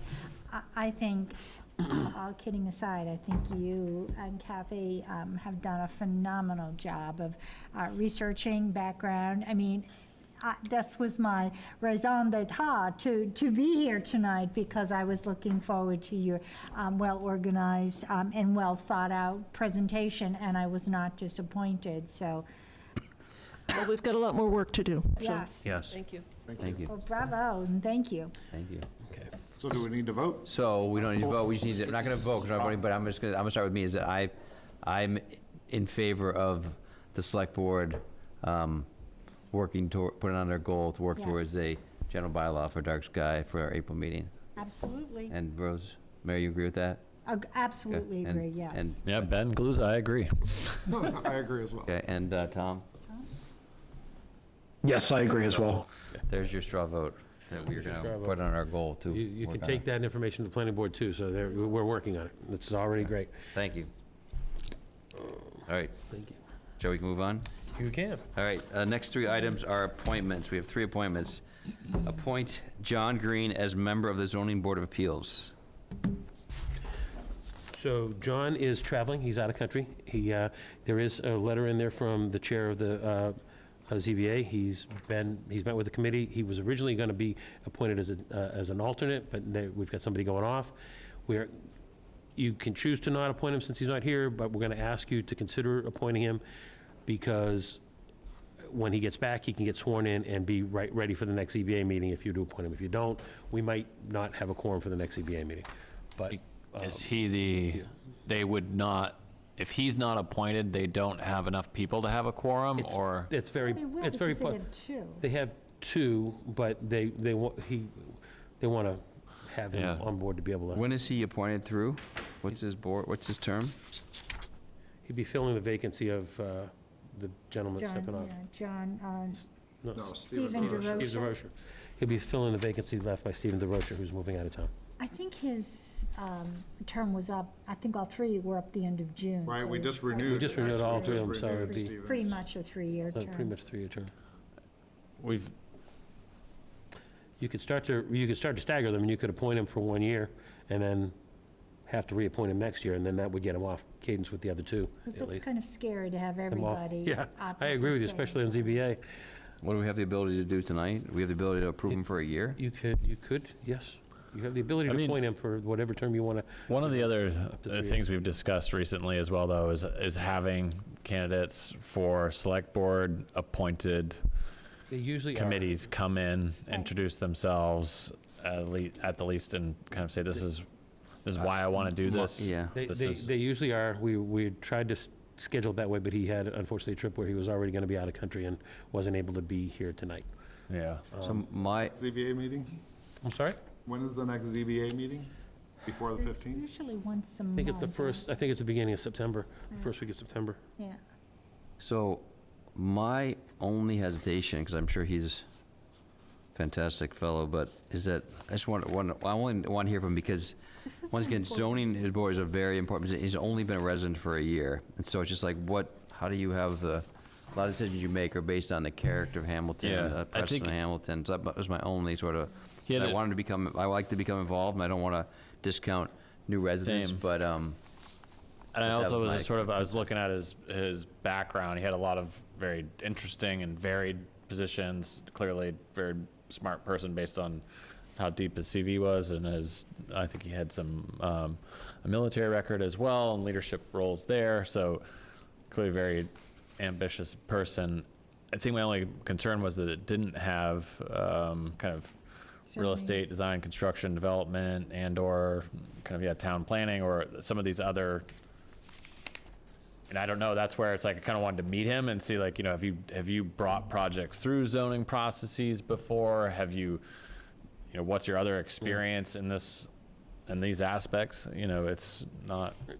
The other, bringing that to fore, I think considering only appointing him for a year is also a reasonable thing to do. First of all, I agree with you, Ben, that we should meet him. This is an important board, and but I certainly understand that the ZBA needs somebody who's dedicated and is willing to jump in. So, we have multiple options. I'm actually just, and maybe you already said it, but I kind of missed it the first time through, but we do have the ability to appoint him as an alternate member only as well, which is what they're asking us to do tonight, really. It was originally an alternate, and then But I we were still gonna think we come have that back and ability to ask do him. that. It says, hey, if you want to, the first year at it, you can be an alternate member because you're really, but you're still, when the board's not full, it becomes a really important role, right? but And the then- board's not full right now, so, right, and if the board doesn't have enough members, Right. full-time members, then the alternate can Becomes a full- vote. yeah. Oh, God, it's strategic, I like that. But I mean, we could do, so Joe, let me ask this question.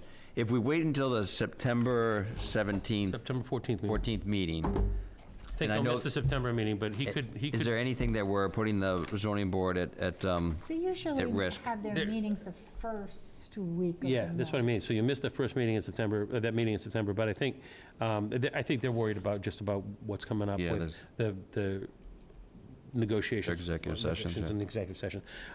But as you point out, if you appoint him as a alternate, he can serve, as long as he's there for the meeting, he can serve and vote based on the fact that there won't be enough Right. full-time members, so. And he can't vote because he hasn't been, Exactly, not been even an if he was appointed. If he's- he can't Even if vote he was because he hasn't appointed, been he wouldn't in be able to vote on something. He wasn't present for there the. for the entire conversation. So I just want to know why it's such a rush to have him be a member, because he can't even vote on that issue anyway. So I would say let's put him on the, my opinion is, I mean, go with the will of the board, my opinion is put him on the, he's not at risk because he can't really vote anyways on September 14th. He can go to the meeting and listen and be part of the meeting, but he would just come But in he's front not of, participating in the executive sessions. because he wouldn't anyways, because didn't, But he he hasn't might been. be, he might be, if he's going. Well, no, if we don't vote, he can't go to the executive sessions. Well, what about if he was an alternate? he was I a- think if If we that's voted for an alternate, Yeah. Yeah, I but, think those are your options. You could vote to appoint him as an alternate, and he could participate in the executive session if the chairman decides that they want it in there. The executive session is about the litigation, it's not necessarily about the last right, not vote. voting, right? So he didn't have to participate in that vote to vote on litigation, to vote on what's coming out of the litigation, and, or what might be coming up to the board coming in the future. So that would give him the ability to participate in September if you wanted to let him. I'll register my opinion, Chair, if you'll have it. Yeah, I'd like to hear you, I love it. Director of Planning, Yes, go and then ahead. Mark Connors is joining us. I think that we need to kind of set a little bit of precedent. I think the ZBA is an incredibly important board and committee here in town. They have a lot of discretion, and, you know, I know sometimes it's hard to fill these seats, but if they have enough to function, you know, I really want to meet this person and kind of know their background, their experience in these types of matters, why they want to do this. You know, it's a 3-year ask. I'm not hearing that there's an immediate harm to our ability to process So you can make appeal a- to applications, so You can make a wait. you can make a motion to table this. Sure, I would like to make a motion to table this until our next meeting. Do we have a second? Actually, I don't think you need a second, so Yeah, any just member of the the board, table's a table. table on the first time, We talked first time about it I'm asking, first That's time not it a issues before you for a policy. vote. That's not a policy unless we. No, any one person Can can we- table. He's moving the agenda ahead. You can talk. I'll withdraw my motion. Sorry. I think it's fine. It was just Mark is on now, and did you have something that can? Oh, sorry. Can we Thank you. Mark, recognize Mark? and Mark, speak up because the speaker here is not working that well. Okay, can you hear me? No, No. Not really. Okay, well, I'll try my best. I'm a little concerned about membership on the ZBA because the two associate members have recently resigned, and we're expecting Stephen to be moving out of town. So that would leave us with only 2 members. So I think what you could do if you're concerned about not meeting this person is potentially appoint him as an alternate tonight, if you're comfortable with that. At least that way we could function for the next meeting, the first meeting of September. You don't meet again until after the September meeting. So I'm a little concerned they wouldn't be able to function as a board with only 2 members. We missed the beginning of that, Mark. Sorry, can you reiterate the timeline and how and when they would be able to function as a board or not function as a board without this? Yeah, so the 2 associate members just recently resigned within the past couple of weeks. And Stephen, I don't know if Stephen has moved out of town yet, but he's told us that he's planning to move out of town. He's a regular member. And it's only a 3-member board, so that would leave us with 2 board members, 2 regular board members with no alternates. So we need 3 members to function. So I think if you'd like to meet Mr. Green before you appoint him as a regular member, I totally understand that. But I would just ask you to appoint him at least as an associate at this point so that we would have 3 members for their October meeting or their September meeting. How about a compromise? How about a quick Zoom meeting next Monday, So, the 24th? sorry, the ZBA is how many members are on the? Three members. Three. And they have two right now. You have They have quorum at two, two. so that's a quorum, but Yes. what's the problem is if they disagree with each other, then there's nobody to There break won't be the any tie. break the tie.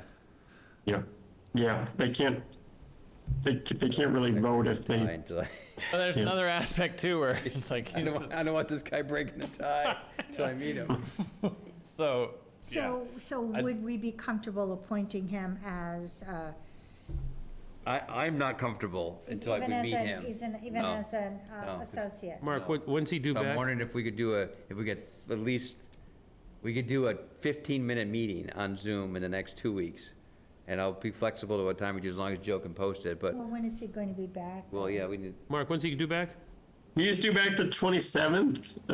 If you did like an earlier meeting, you might be able to catch him. It's just he's in a European time zone right now, so. You could try to do Monday, the 31st.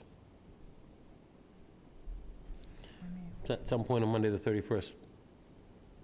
that's my compromise, otherwise I'm not comfortable. Okay, you have to promise we're not going to add on No, 12 other things. The agenda, it'll be a special meeting, it'll be a special meeting for just this by Zoom only. Okay, Oh, there's a By Zoom only. okay. Just while we were- Agree, everybody? The 31st? Yes. Oh, I mean, whatever everybody decides, but that's the only thing on the agenda. Works for me. All right, I'm not gonna violate that. I can't guarantee I don't want you. anything else on the agenda. okay. Okay, you have it? What time? Oh, I don't know, 6. It needs to be evening. I mean, same time as usual, just so I don't screw it up if we can. 6, could we do it We just just a do it at little bit 7, we earlier? do 6:30, we can do 6:30. 6:45. 6:30. I can do any time. 6:30? It's Zoom only? Zoom only, All yeah. right, just, you might have to text me, because I'll probably show up here in person at 7. All right, so 2 weeks from 6:30. tonight, 6:30, and Joe's obviously got to confirm it, Okay. and then we'll go from there. Okay, Does everybody agree with that? Yeah, it's not to be disparaging of the candidate No. either, it's just, I think we're all recognizing how important of a board this is, Exactly. and, it's Yeah. long-lasting impact, so. exactly. Mark, I I'll think let that's you very handle good. getting in touch with Mr. Green and confirming his availability, and then I'll get the meeting posted, create the Zoom. If he's still Okay, here sounds at good. the time- Thank you. No, he's back on the He'll be back on the 27th. Okay, so he'll have time to recover from Thanks, jet Mark. lag. Okay. Thank you. Thank you, Mark. Next appointment is Daniel Horgan as member of the Conservation Commission. Discussion and vote. We have a resume, we've got a letter from both the chair and from Is that you? Dan. And fortunately, we have a Oh. candidate in the room. Hey! Hey, come on up. We're not gonna table this one, come on up. Okay, I'd suggest that we table the next one since she's not here. Okay. Since she's not here. Stay consistent with what you're doing tonight. Yeah. How you doing, everybody? Hi. Dan Horgan. I've lived in Hamilton for 32 years. I retired about a year ago. I work for Saucony, the running shoe company, and looking to do something within the community, and heard there was an opening in the Conservation Commission. Very interesting to me. I have no direct experience with water resources, but I certainly appreciate the importance, especially today and going forward, hugely important. I am out and about quite a bit in Chabaco Woods, Appleton Farms, Harvard, Woods, et cetera. So I do have an appreciation for the great outdoors we have here and the amount of water that's flowing around. So happy to serve, if approved. Yes. Okay. Great.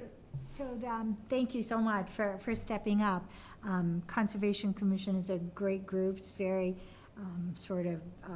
very intricate work. They do a lot of work with wetlands, is primarily their jurisdiction, and it's a tricky subject. So, thank you. Yeah, and I appreciate that. I attended the last meeting just to observe, and really interesting. With And Nancy Baker as the chair. I think Denise is. Denise chair. is the chair Deni- now. Denise okay. is the chair, yeah, but Okay. Nancy certainly Yes, they are had a lot of just thoughts. Yeah. powerhouse of wealth and Yeah. and wealth of knowledge, and you'll certainly learn a Yes. great deal under their tutelage. Yeah. And the only thing, I was on Conscom at one point, and a lot of enforcement decisions that are sometimes hard to make, but yeah, it's Yeah. great to have people step up and help make those decisions, so thanks for doing that. Sure. Thank you. Have Any you, other questions? have you had experience kind of dealing with these types of technical challenges or around something related with environmental science or kind of these making these types of trade-offs? Can you give some color to past experiences there? I'm not going to say that I really have in water resources. I understand what all of you are talking about, the type of decisions there are, and that they're not always popular, and there's a lot of evaluation. So I cannot say I've done that within the environmental part of the world here, but it is similar to a lot of experiences I've had, I think, in my work career. Decisions every day, and you have to look at all the factors, and also rely on your colleagues and come to the best decisions possible. Within Saucony, I can say that every type of environmental strength that we had or initiative that we had, I was involved in, because ultimately I was in operations. You have to make it happen. But you need to have all the parties on the same page, understand, where we're going, and set up, as you're talking, timelines, et cetera, and really make it happen. So maybe related in terms of project management or whatever, but, no direct experience with water resources. That's fine. Thank you. Yeah. But they do often have, when there's a very complicated project, they would have, the Conscom would be able to hire a peer reviewer, a peer expert, and they're invaluable with their expertise. So it's not like complicated issues would be left to the discretion of the board. I mean, obviously, you want to get it right, and so you would have a lot of support for complicated issues. Yes, and I saw that in the meeting the other day. Even the presenters, consultants, et cetera, they're bringing a lot of information. Right. They're aware of all the rules and regs. Yes. And they're even, talking openly about, well, we are in violation a bit here, but here's the reason, and here's what we're trying to do. So I did see there was a lot of information, very useful information. Yes, and Bethany's also sent me information to read. Bethany's very excited to get another new member to the Conscom, so. Yes, I mean, I guess my notes are the same as appreciate your volunteering. I think my sort of opinion comes from the fact that to be 43 years at a fashion-forward sneaker shoe company, which is one of the most changing, innovative fashion businesses to be in the last, over how many different people have owned Saucony, and how many different companies or people have owned Saucony over 43 years, and staying on board and building, obviously, consensus, collaborating with people. That says a lot about who you are and what you're about. So not even knowing you, but that's pretty, a lot of people don't last 43 years at a company, so you've, I applaud that, so. Thank you. Yeah, I think I'm also excited to have someone 32 years in town, kind of knows the town well, and has spent their life here, and then desiring to give back in this fashion, I think is really exciting to have too. So, thanks. So we have to, Chair. Do I have a motion? Yeah, I move that we appoint Dan Horgan to the Conservation Commission. A A second. second. Do any Second that. further discussion? Tom, I kind of didn't get to you, but you're good. All right, we'll do a roll call vote. We'll start with Tom. Tom Myers, aye. Lee McCoy, aye. Ben Galuza, aye. Rosie Kennedy, aye. William Olson, aye. Thank you. Welcome aboard. Yep, thank Great. you. You need Thank to see you. Corinne Kale to get sworn in. My office will send you out a letter of appointment, and take that to see Corinne Kale, and she'll swear you in. Okay. Thank you. Thank you. Thanks for sitting through the whole meeting tonight. So our next item on the agenda is to appoint Ashley Serrata to the She's not here. the Hamilton Wenham Cultural Council. I think to be consistent with our message tonight, we'd like the applicants to come and at least say hi to us. So we can talk about that. I actually happen to know Ashley and think she would be great on the board, so it's not any sort of, so I would recommend her as well, but I'm just saying to be consistent with what we're trying to do, it'd be good to sort of have them come and say hi. So I think, and I don't think there's a timing thing. I think we invited her to our next meeting on the 14th. Can I ask And we yeah. will vote on it. Great. The Hamilton Wenham Cultural Council, so this is a joint council This is between the two towns? for a seat in the Hamilton, from Hamilton on that code. How many seats are there total, and how many do we have? Yeah, Is it ask a kinda question I don't know the answer to. 3 and 2 or something like Yeah, that? you ask enough questions, you'll eventually get to one I don't know the answer to. I'll take that as a compliment, Judge. I think that there's 7 seats, 3 and 3 and an at-large, but I know there's a vacancy on the Hamilton side of things, so. We love you, Ben. Thanks, appreciate it. I feel seen. What does the board want to do with this one? Like to wait. Yeah. What's that? I think the other, I would like to wait, Okay. sometimes, Yeah. it's nice to have the letter of recommendation, from the chairs. If the individual can't make it, sometimes the chair comes and says like, I've met them, they've met everybody else, and they're able to represent that individual. I think that's just important for there to be someone here to speak to that, to who these people are. Okay, all right, so we will put that on the next agenda, Joe, and once you can tell, it wasn't about anything other than we just want an opportunity to meet them and say hello and thank them for their volunteering.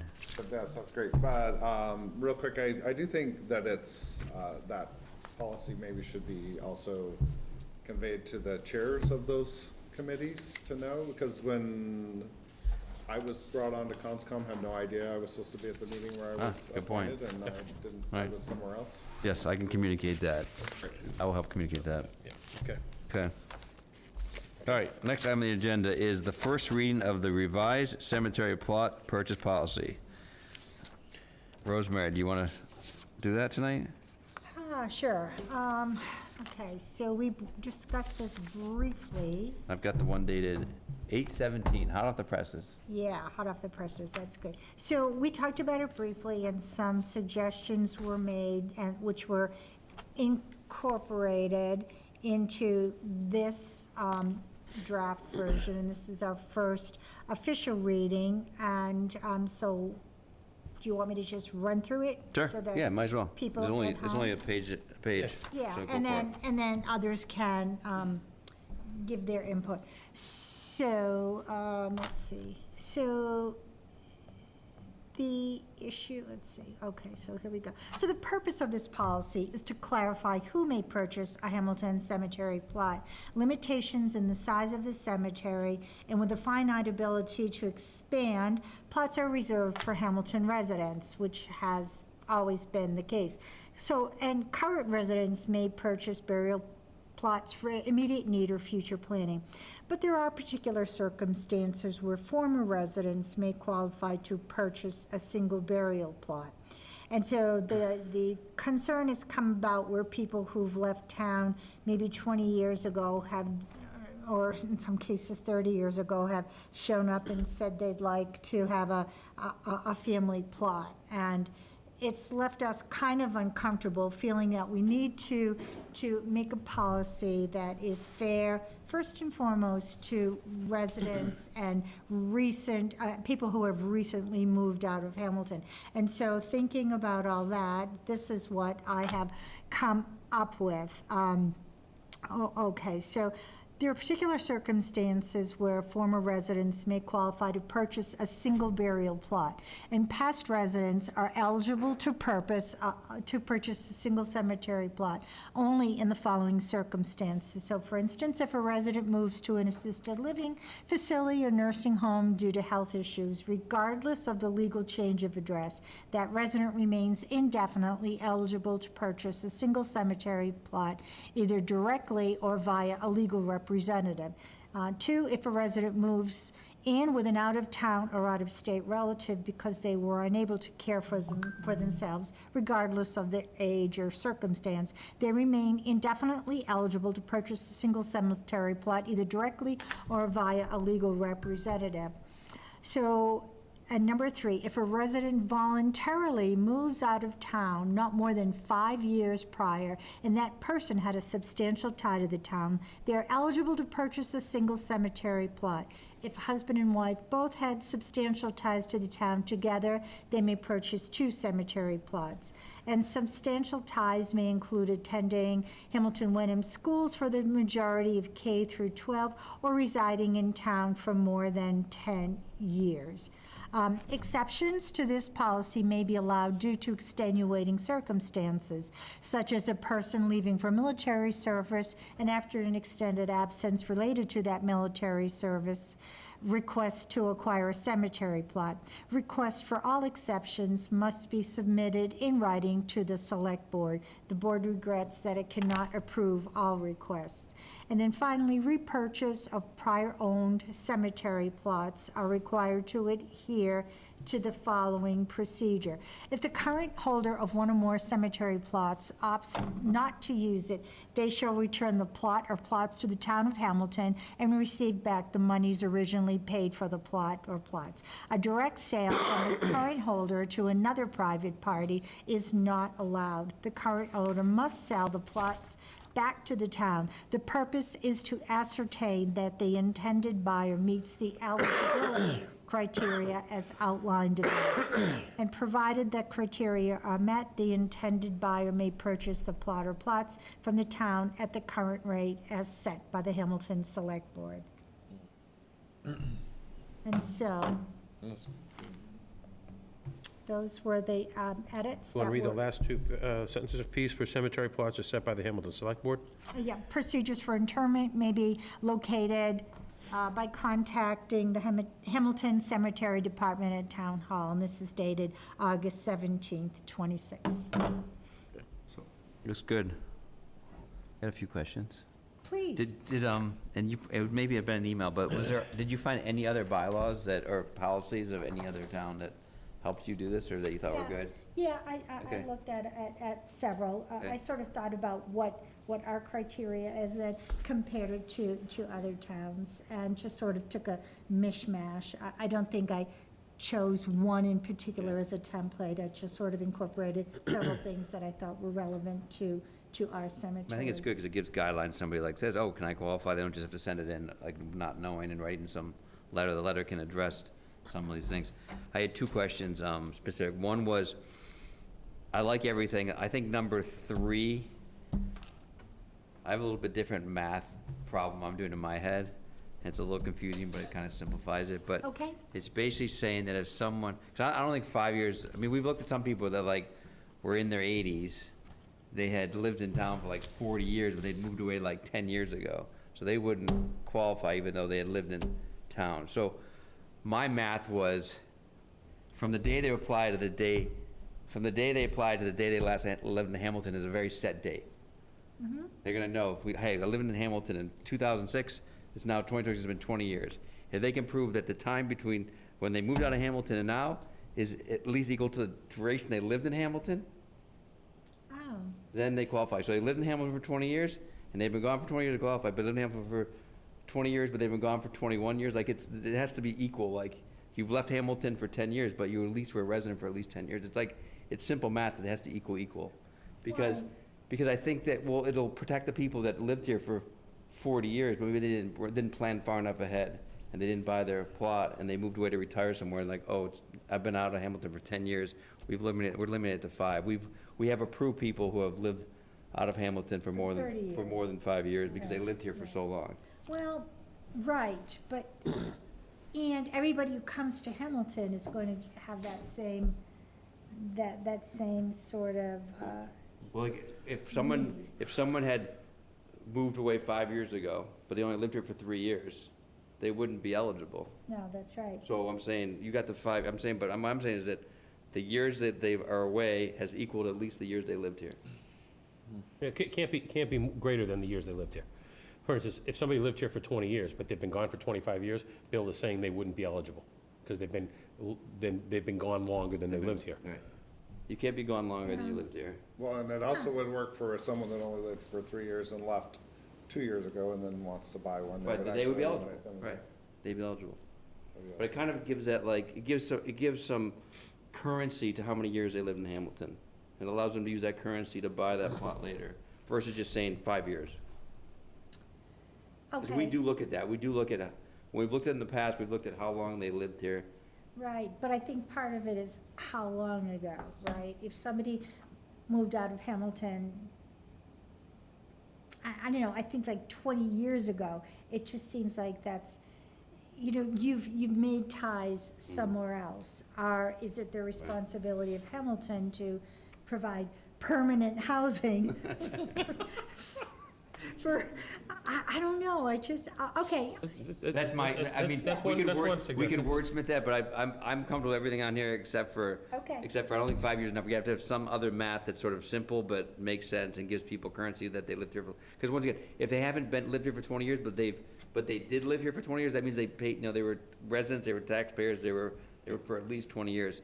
The other, that was number one. The number two thing was family plot. Does this address family plots anywhere? This is only individual?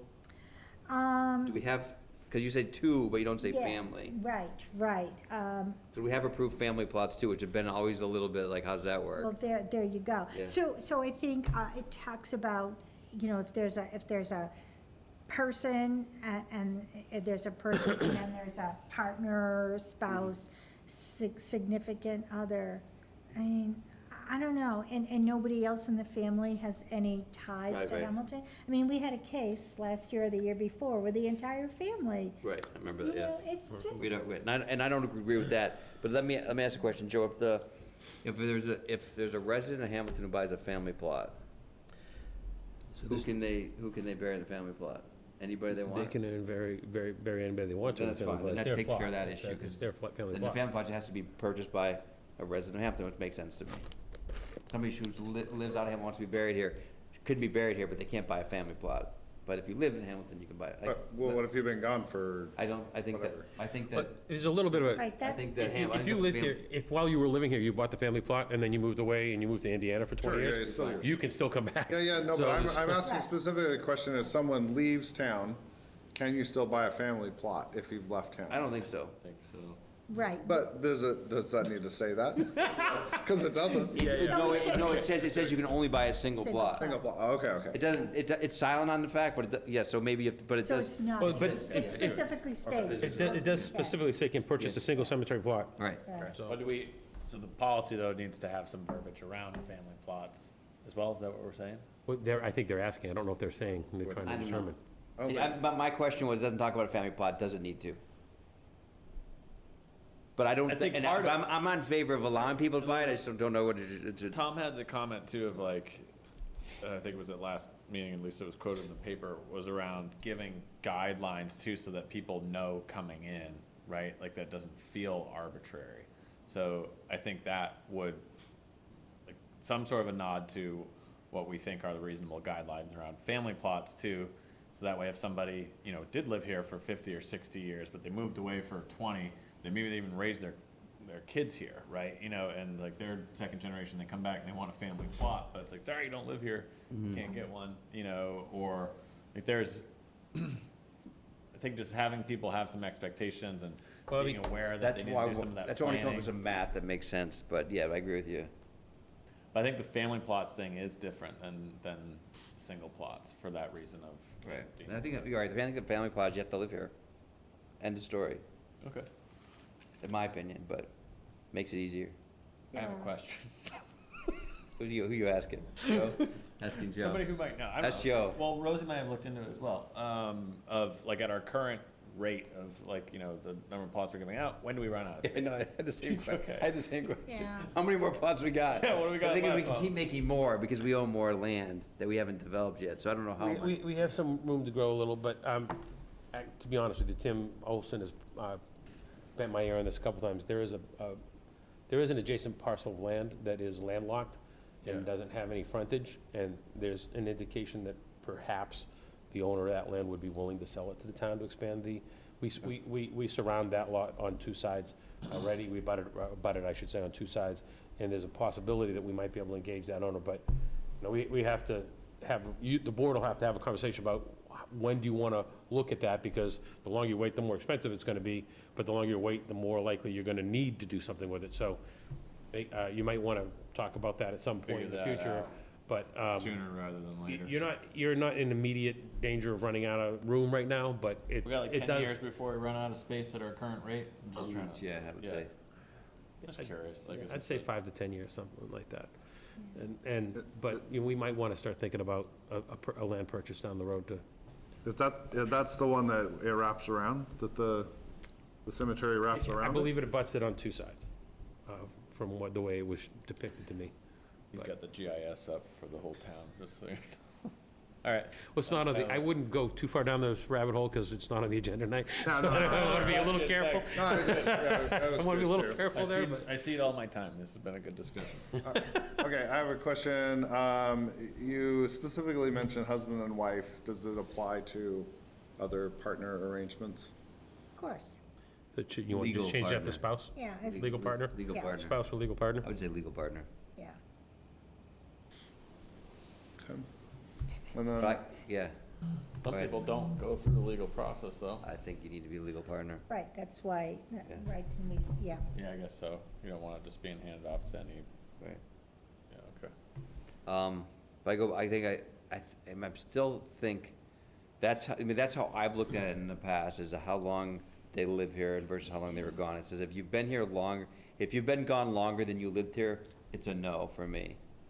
That's sort of how I look at it. If you've been gone longer than you lived here. Oh, you had an exception for military. Yeah. Right. Yeah. Yeah. You know, I think I'm not adverse to that suggestion.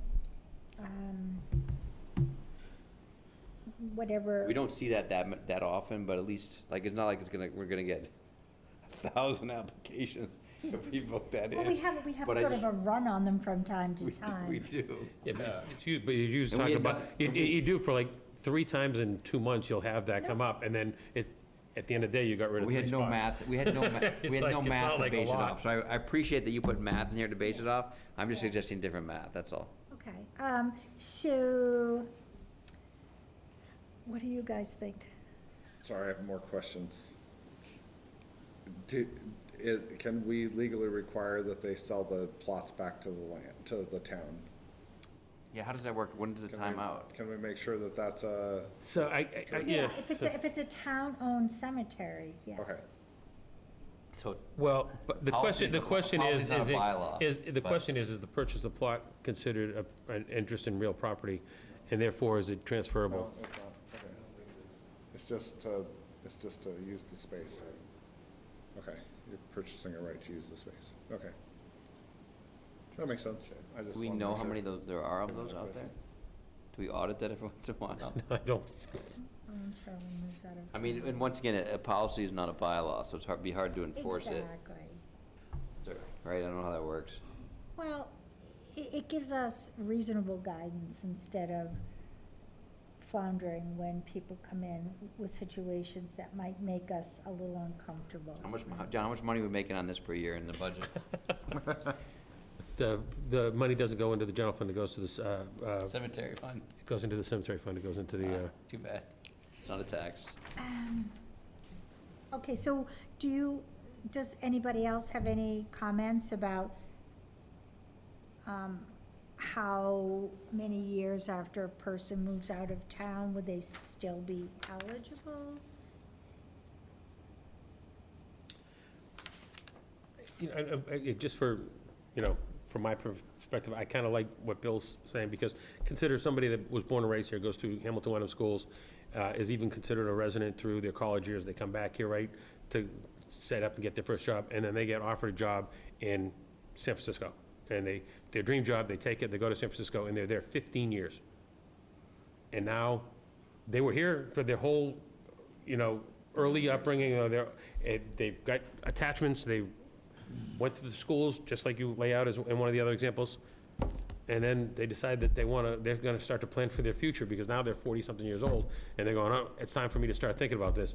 If you give them the credit for that 25 years, they've got plenty of time to say, you know what, I do wanna be laid to rest there, and make those plans, that you've not cut them out. They're a native Hamiltonian who only left after graduating college because they had a job opportunity that they wouldn't have had here.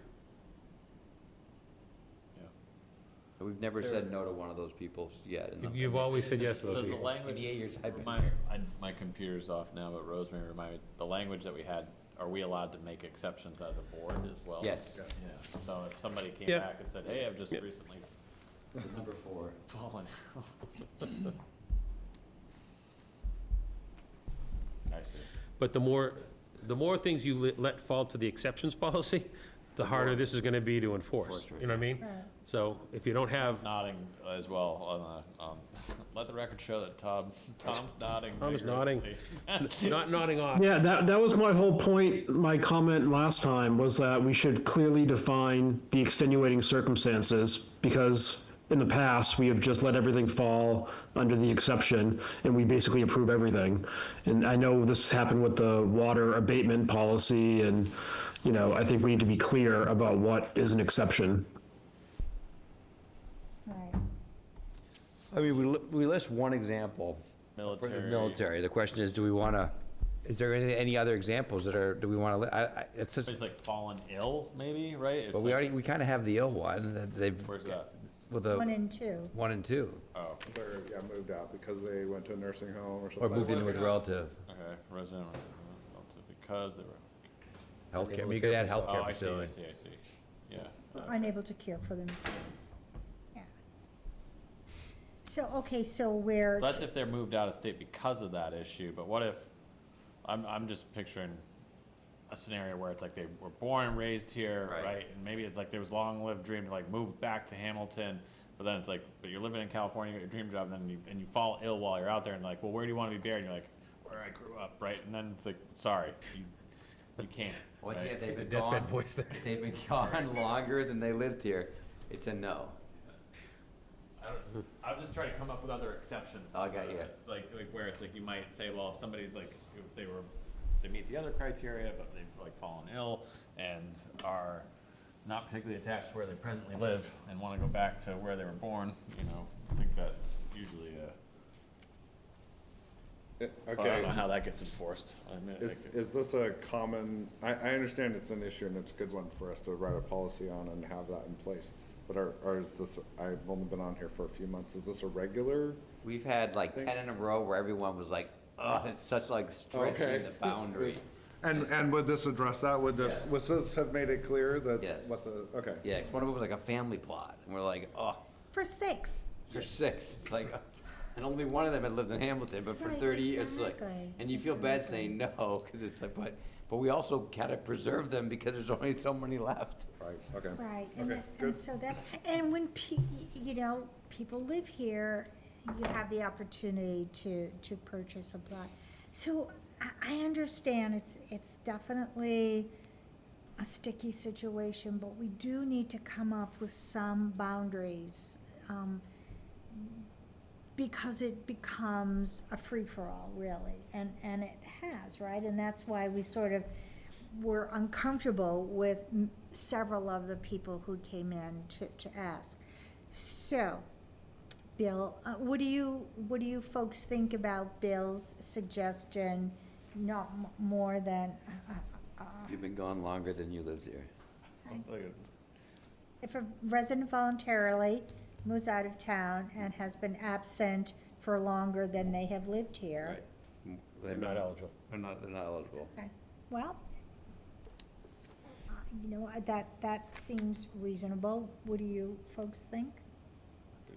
follow y'all's lead on that. I'm not, Okay, yeah, okay. Wait, you're what? I didn't hear. I was just mumbling. If a resident voluntarily moves out of town, I meant Ben, what were you saying? I'm Did you? just mumbling. I was mumbling.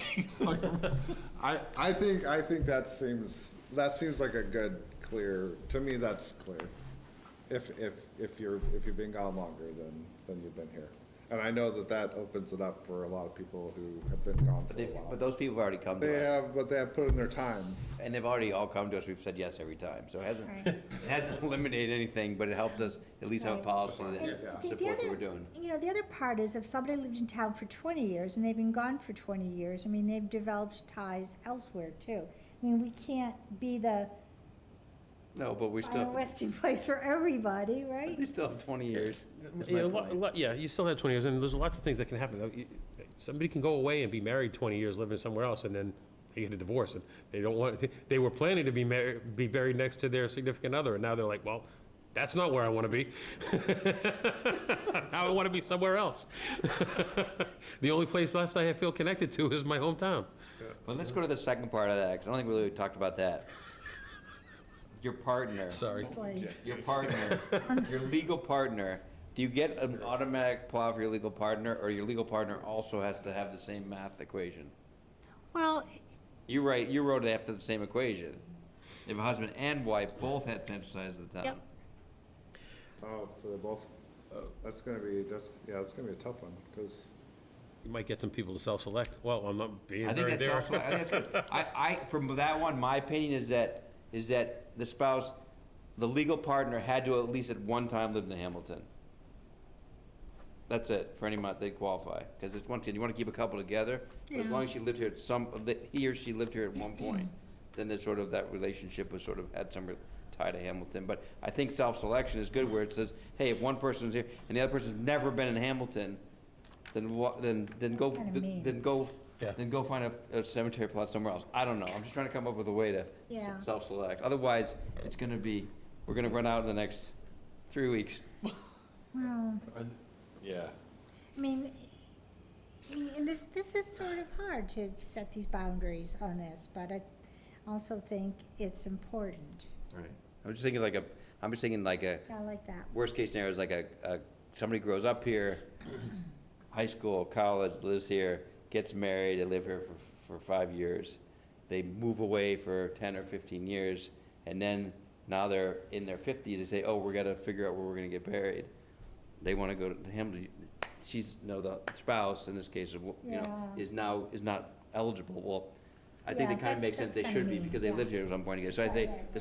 the spouse or legal partner has to at some point have been a legal resident of Hamilton. And then that's a And- secondary. And that reduces how many would come to you, because that sets bright lines for the cemetery department. They Yeah. can say, if the person comes in to apply, Yeah. they say, oh, no, I lived here I grew up here, and then my wife and I lived here for a couple of years, and we moved away. Okay, good. I can sell you 2 spots. Yeah. And I think that the exception should only be military. Yeah, okay. I think Tom doesn't want to have any other exceptions, right, Tom? But yeah, do we all agree that we're gonna get rid of the other exemptions and exceptions, or do we want to leave ourselves that wiggle room that a lot of policies have that wiggle room, and I always like to get rid of it if we can, but if we want to keep it, we can keep it. Well, I mean, you do. Well, I will say this, don't work too hard to get rid of it entirely, because Okay. in 2 years, you could have an entirely different board, and that board Right. can change its policy, and it true. doesn't matter what you did. So Yeah. I wouldn't worry too much about exceptions, Okay. policies, parts of the policy. Okay. You want to have a little bit of exception in there, give yourselves a little wiggle room. Then I would make it. Future board can always change your I would make policy. the military one, and I say, if you think you have a, extenuating it's a please send a letter to the board and they'll Yeah. review it. Does that Okay. make sense? Yeah, okay. So I think we had Okay, 4 so changes. The number 3, you're gonna break up into live longer than you Yeah.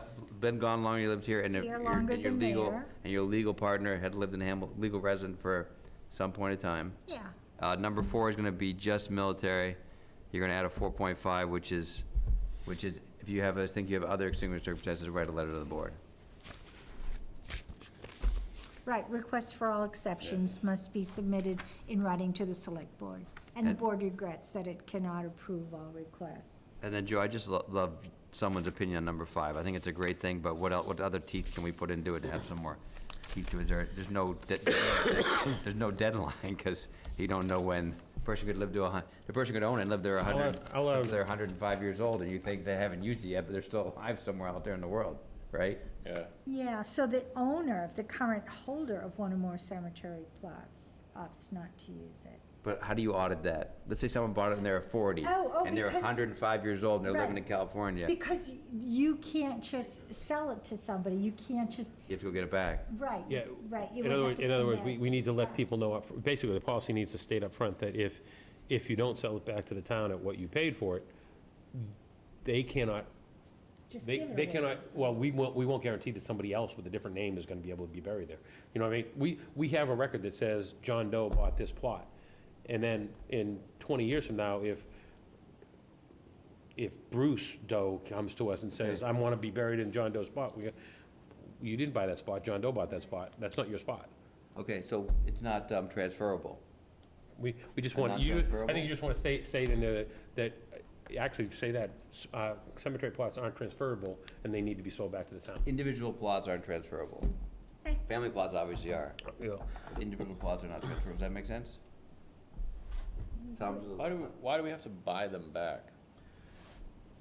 Because they- How much they- are these? I'm just like. So, well, now they're $750. So, I mean, like if 20 years from now, somebody's like, you're gonna buy it back from me for $150, like, Well, it's $700. $750. Oh, 750, and There's escalation. it's also, you also want to set it at the price they paid for it, because you don't want to pay them what we're charging now. So if somebody get them bought it back when 40 they years pay. ago for $200, and they're going to sell it back to us, we're not paying them the 750, we're only paying them the 200. Okay. I still wonder though, like why, like, I would just say if you make it non-transferable and like, in the event that it's not used by you, If it doesn't come back to us, we don't know it's available. We have it on the books as sold. why do we have to pay them to get it back? That's just a legal transaction. We'll just give them $1. We're talking about. Their money's already we're talking- depreciated enough over the period of time they held it. It doesn't come out of the town budget, Ben, don't. The money's already depreciated enough during the time that it was in the cemetery fund, so you don't want to make it even more onerous. I was just wondering if we just didn't have to. How often does that happen now? I don't know, I don't think we've been presented with a lot of examples of somebody coming in and saying, I bought this plot from my neighbor, who just didn't want it anymore. Who has the map of all the plots that have been sold that have not been Cemetery used? department. And they do a Should be good in the job of something- tracking that? Yeah, I think so. I'd be interested to see that. And I know that there's at least one, if not two plots that a family is not going to use, and she's thinking about what she's going to do with it, because the person who was the Hamilton resident died and was buried there, and then there was at least one other plot that she said this person who died owned, but that nobody was going to use it, and she was wondering what to do with that. Sell it back to the So town. she said I think it incentivizes them to actually do something with it, even if it's a few $100, at least they like, say, I'm gonna get a couple $100. Well, yeah. If they bought it 50 years ago, it might have been $20, but still. If they bought it for what? If they bought it 50 years ago, maybe they only spent $20 on it. Well, you gotta have a no less than what you paid for it, Yeah.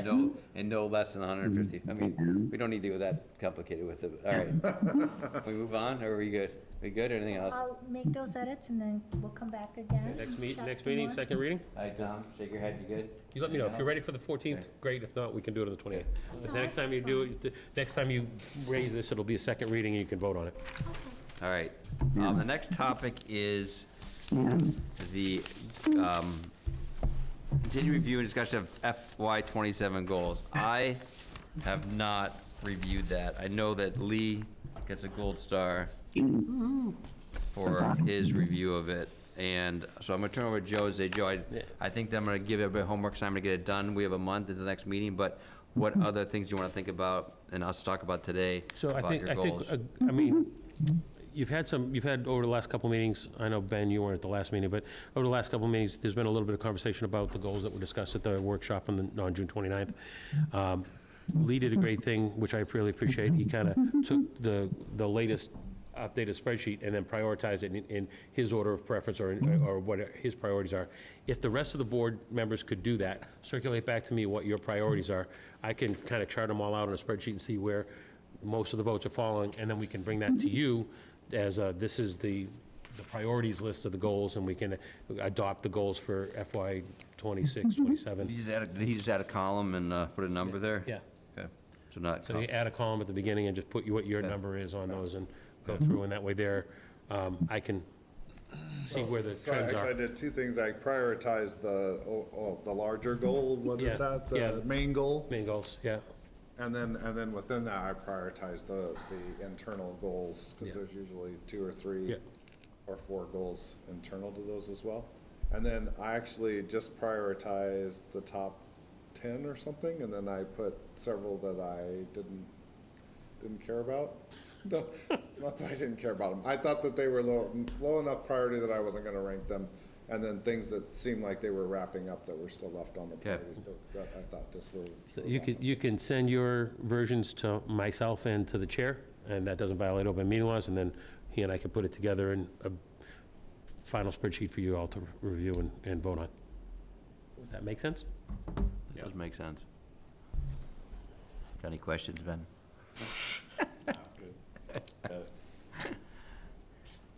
Also, I think that's fair, one thing yeah. that helps actually, because the version that you sent, I think isn't embedded in a PDF. No, I think I sent it as a spreadsheet. Oh, did you? Okay. It should be as an Excel. I extracted it out If- of the PDF and then. Oh, if you want, I can resend the spreadsheet as an Excel spreadsheet, so it's easier to manipulate. That'd be great if we don't have it yet. Yep. Anything else on this that you thought about since last time we talked? Okay.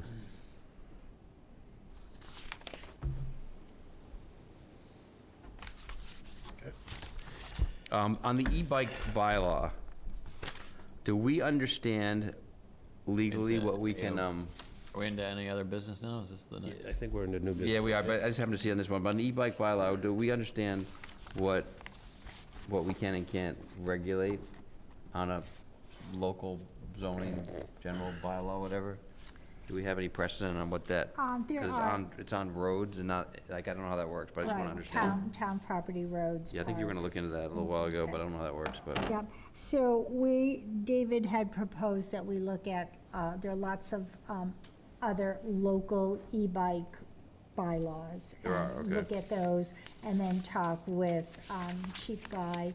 And then thirdly, I have reviewed the proposed state legislation. It's pretty general legislation, so we would want to make things particular to our needs. So it would definitely take some doing, and I think David Smith would be a great person to collaborate with. He's- And I know Chief Guy has some ideas and has already tried to, put some thoughts together. Yeah.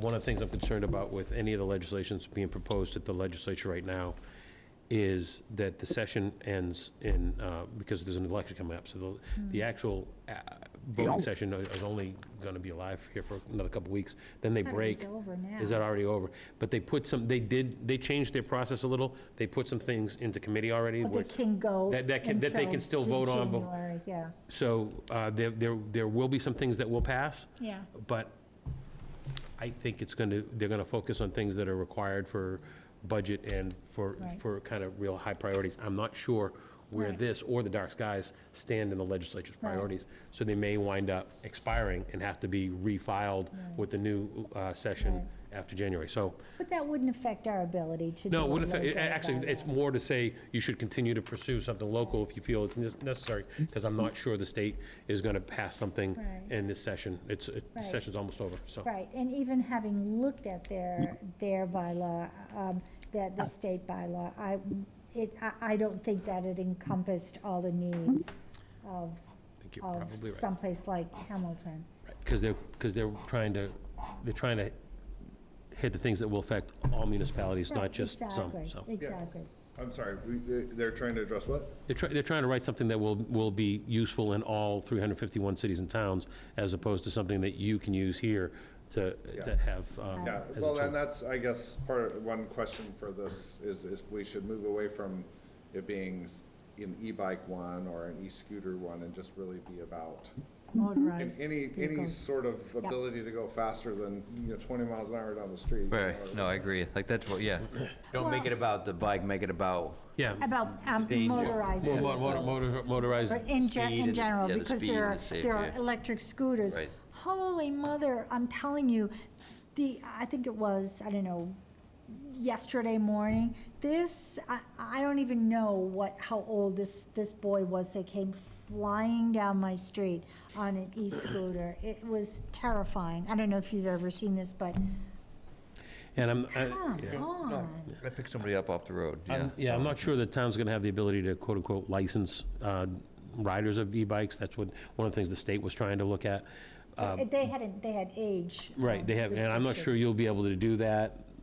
That's all I But- know what we can actually. But, and I think Chief Guy's looking into that to confirm what you can. So if you and David work with Chief Guy, I'm sure you'll get to the right spot.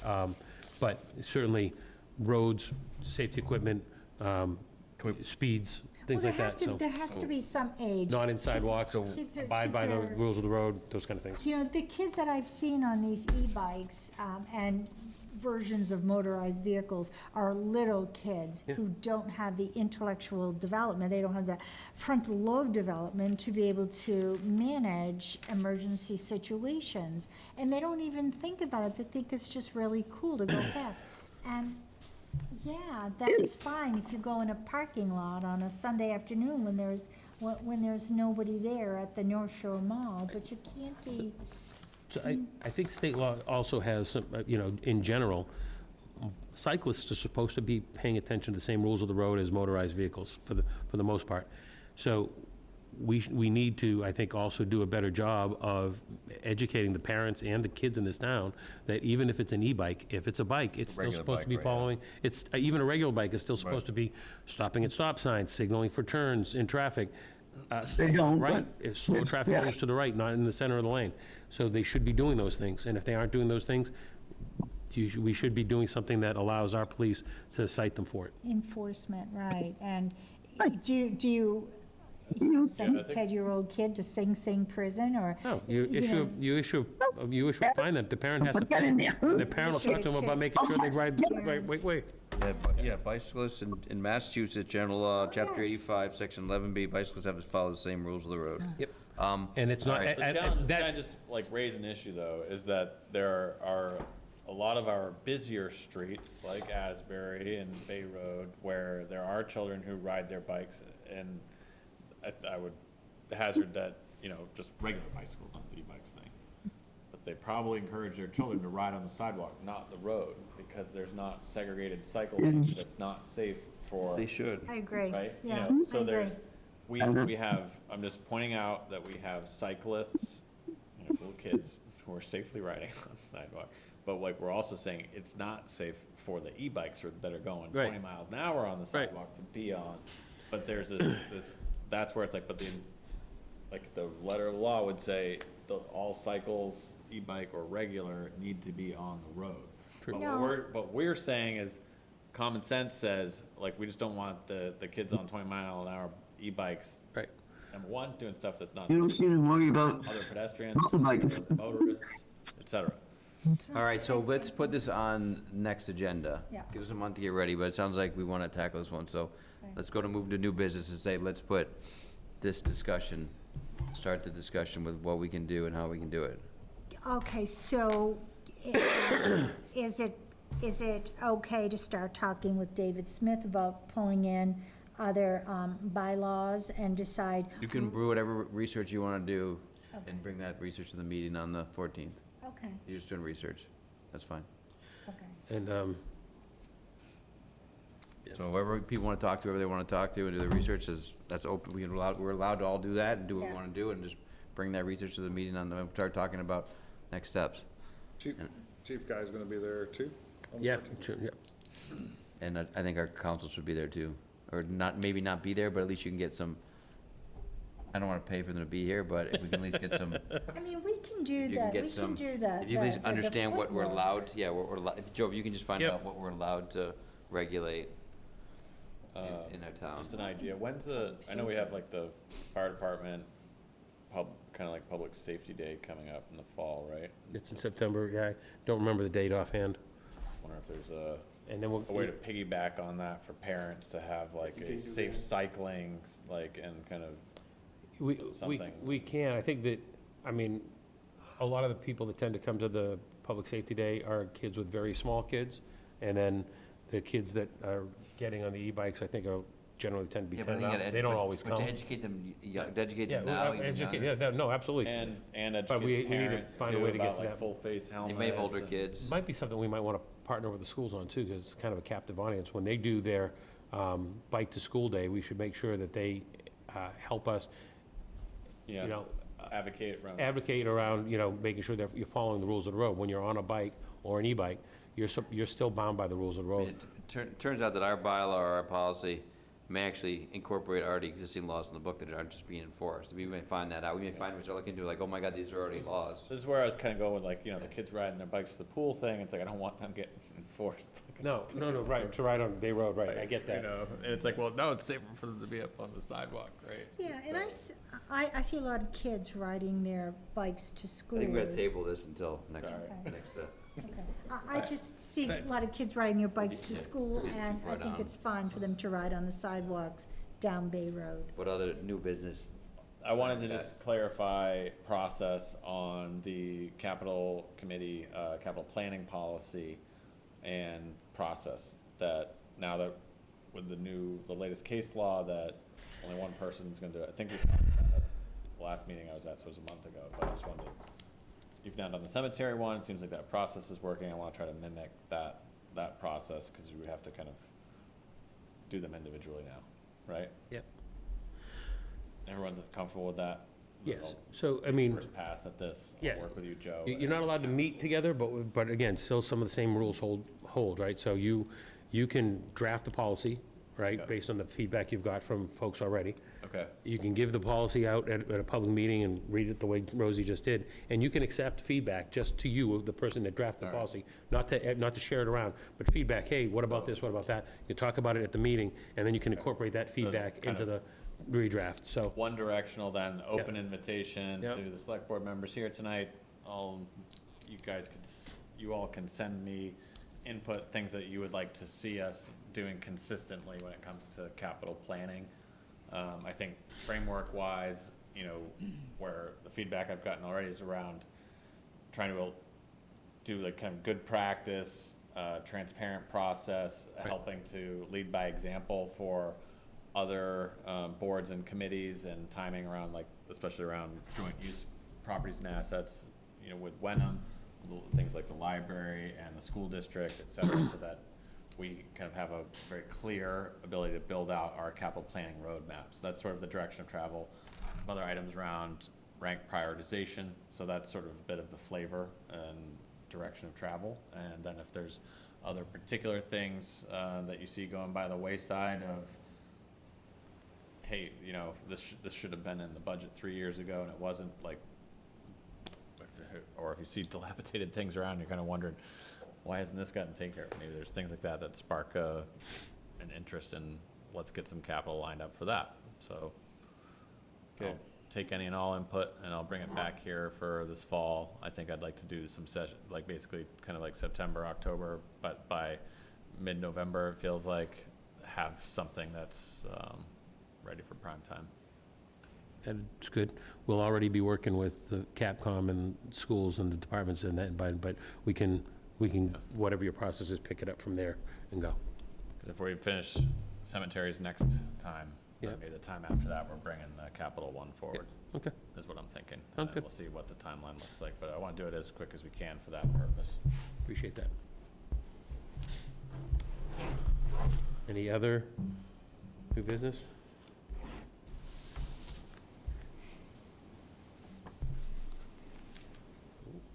Anybody want to make a motion? I move that we adjourn.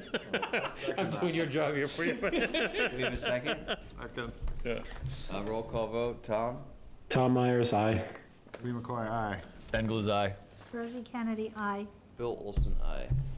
Well, I thought it was going to be tonight. I'm sure we just heard. Good night. JC. Thanks, everybody. Have a good night. Verified that deliberation and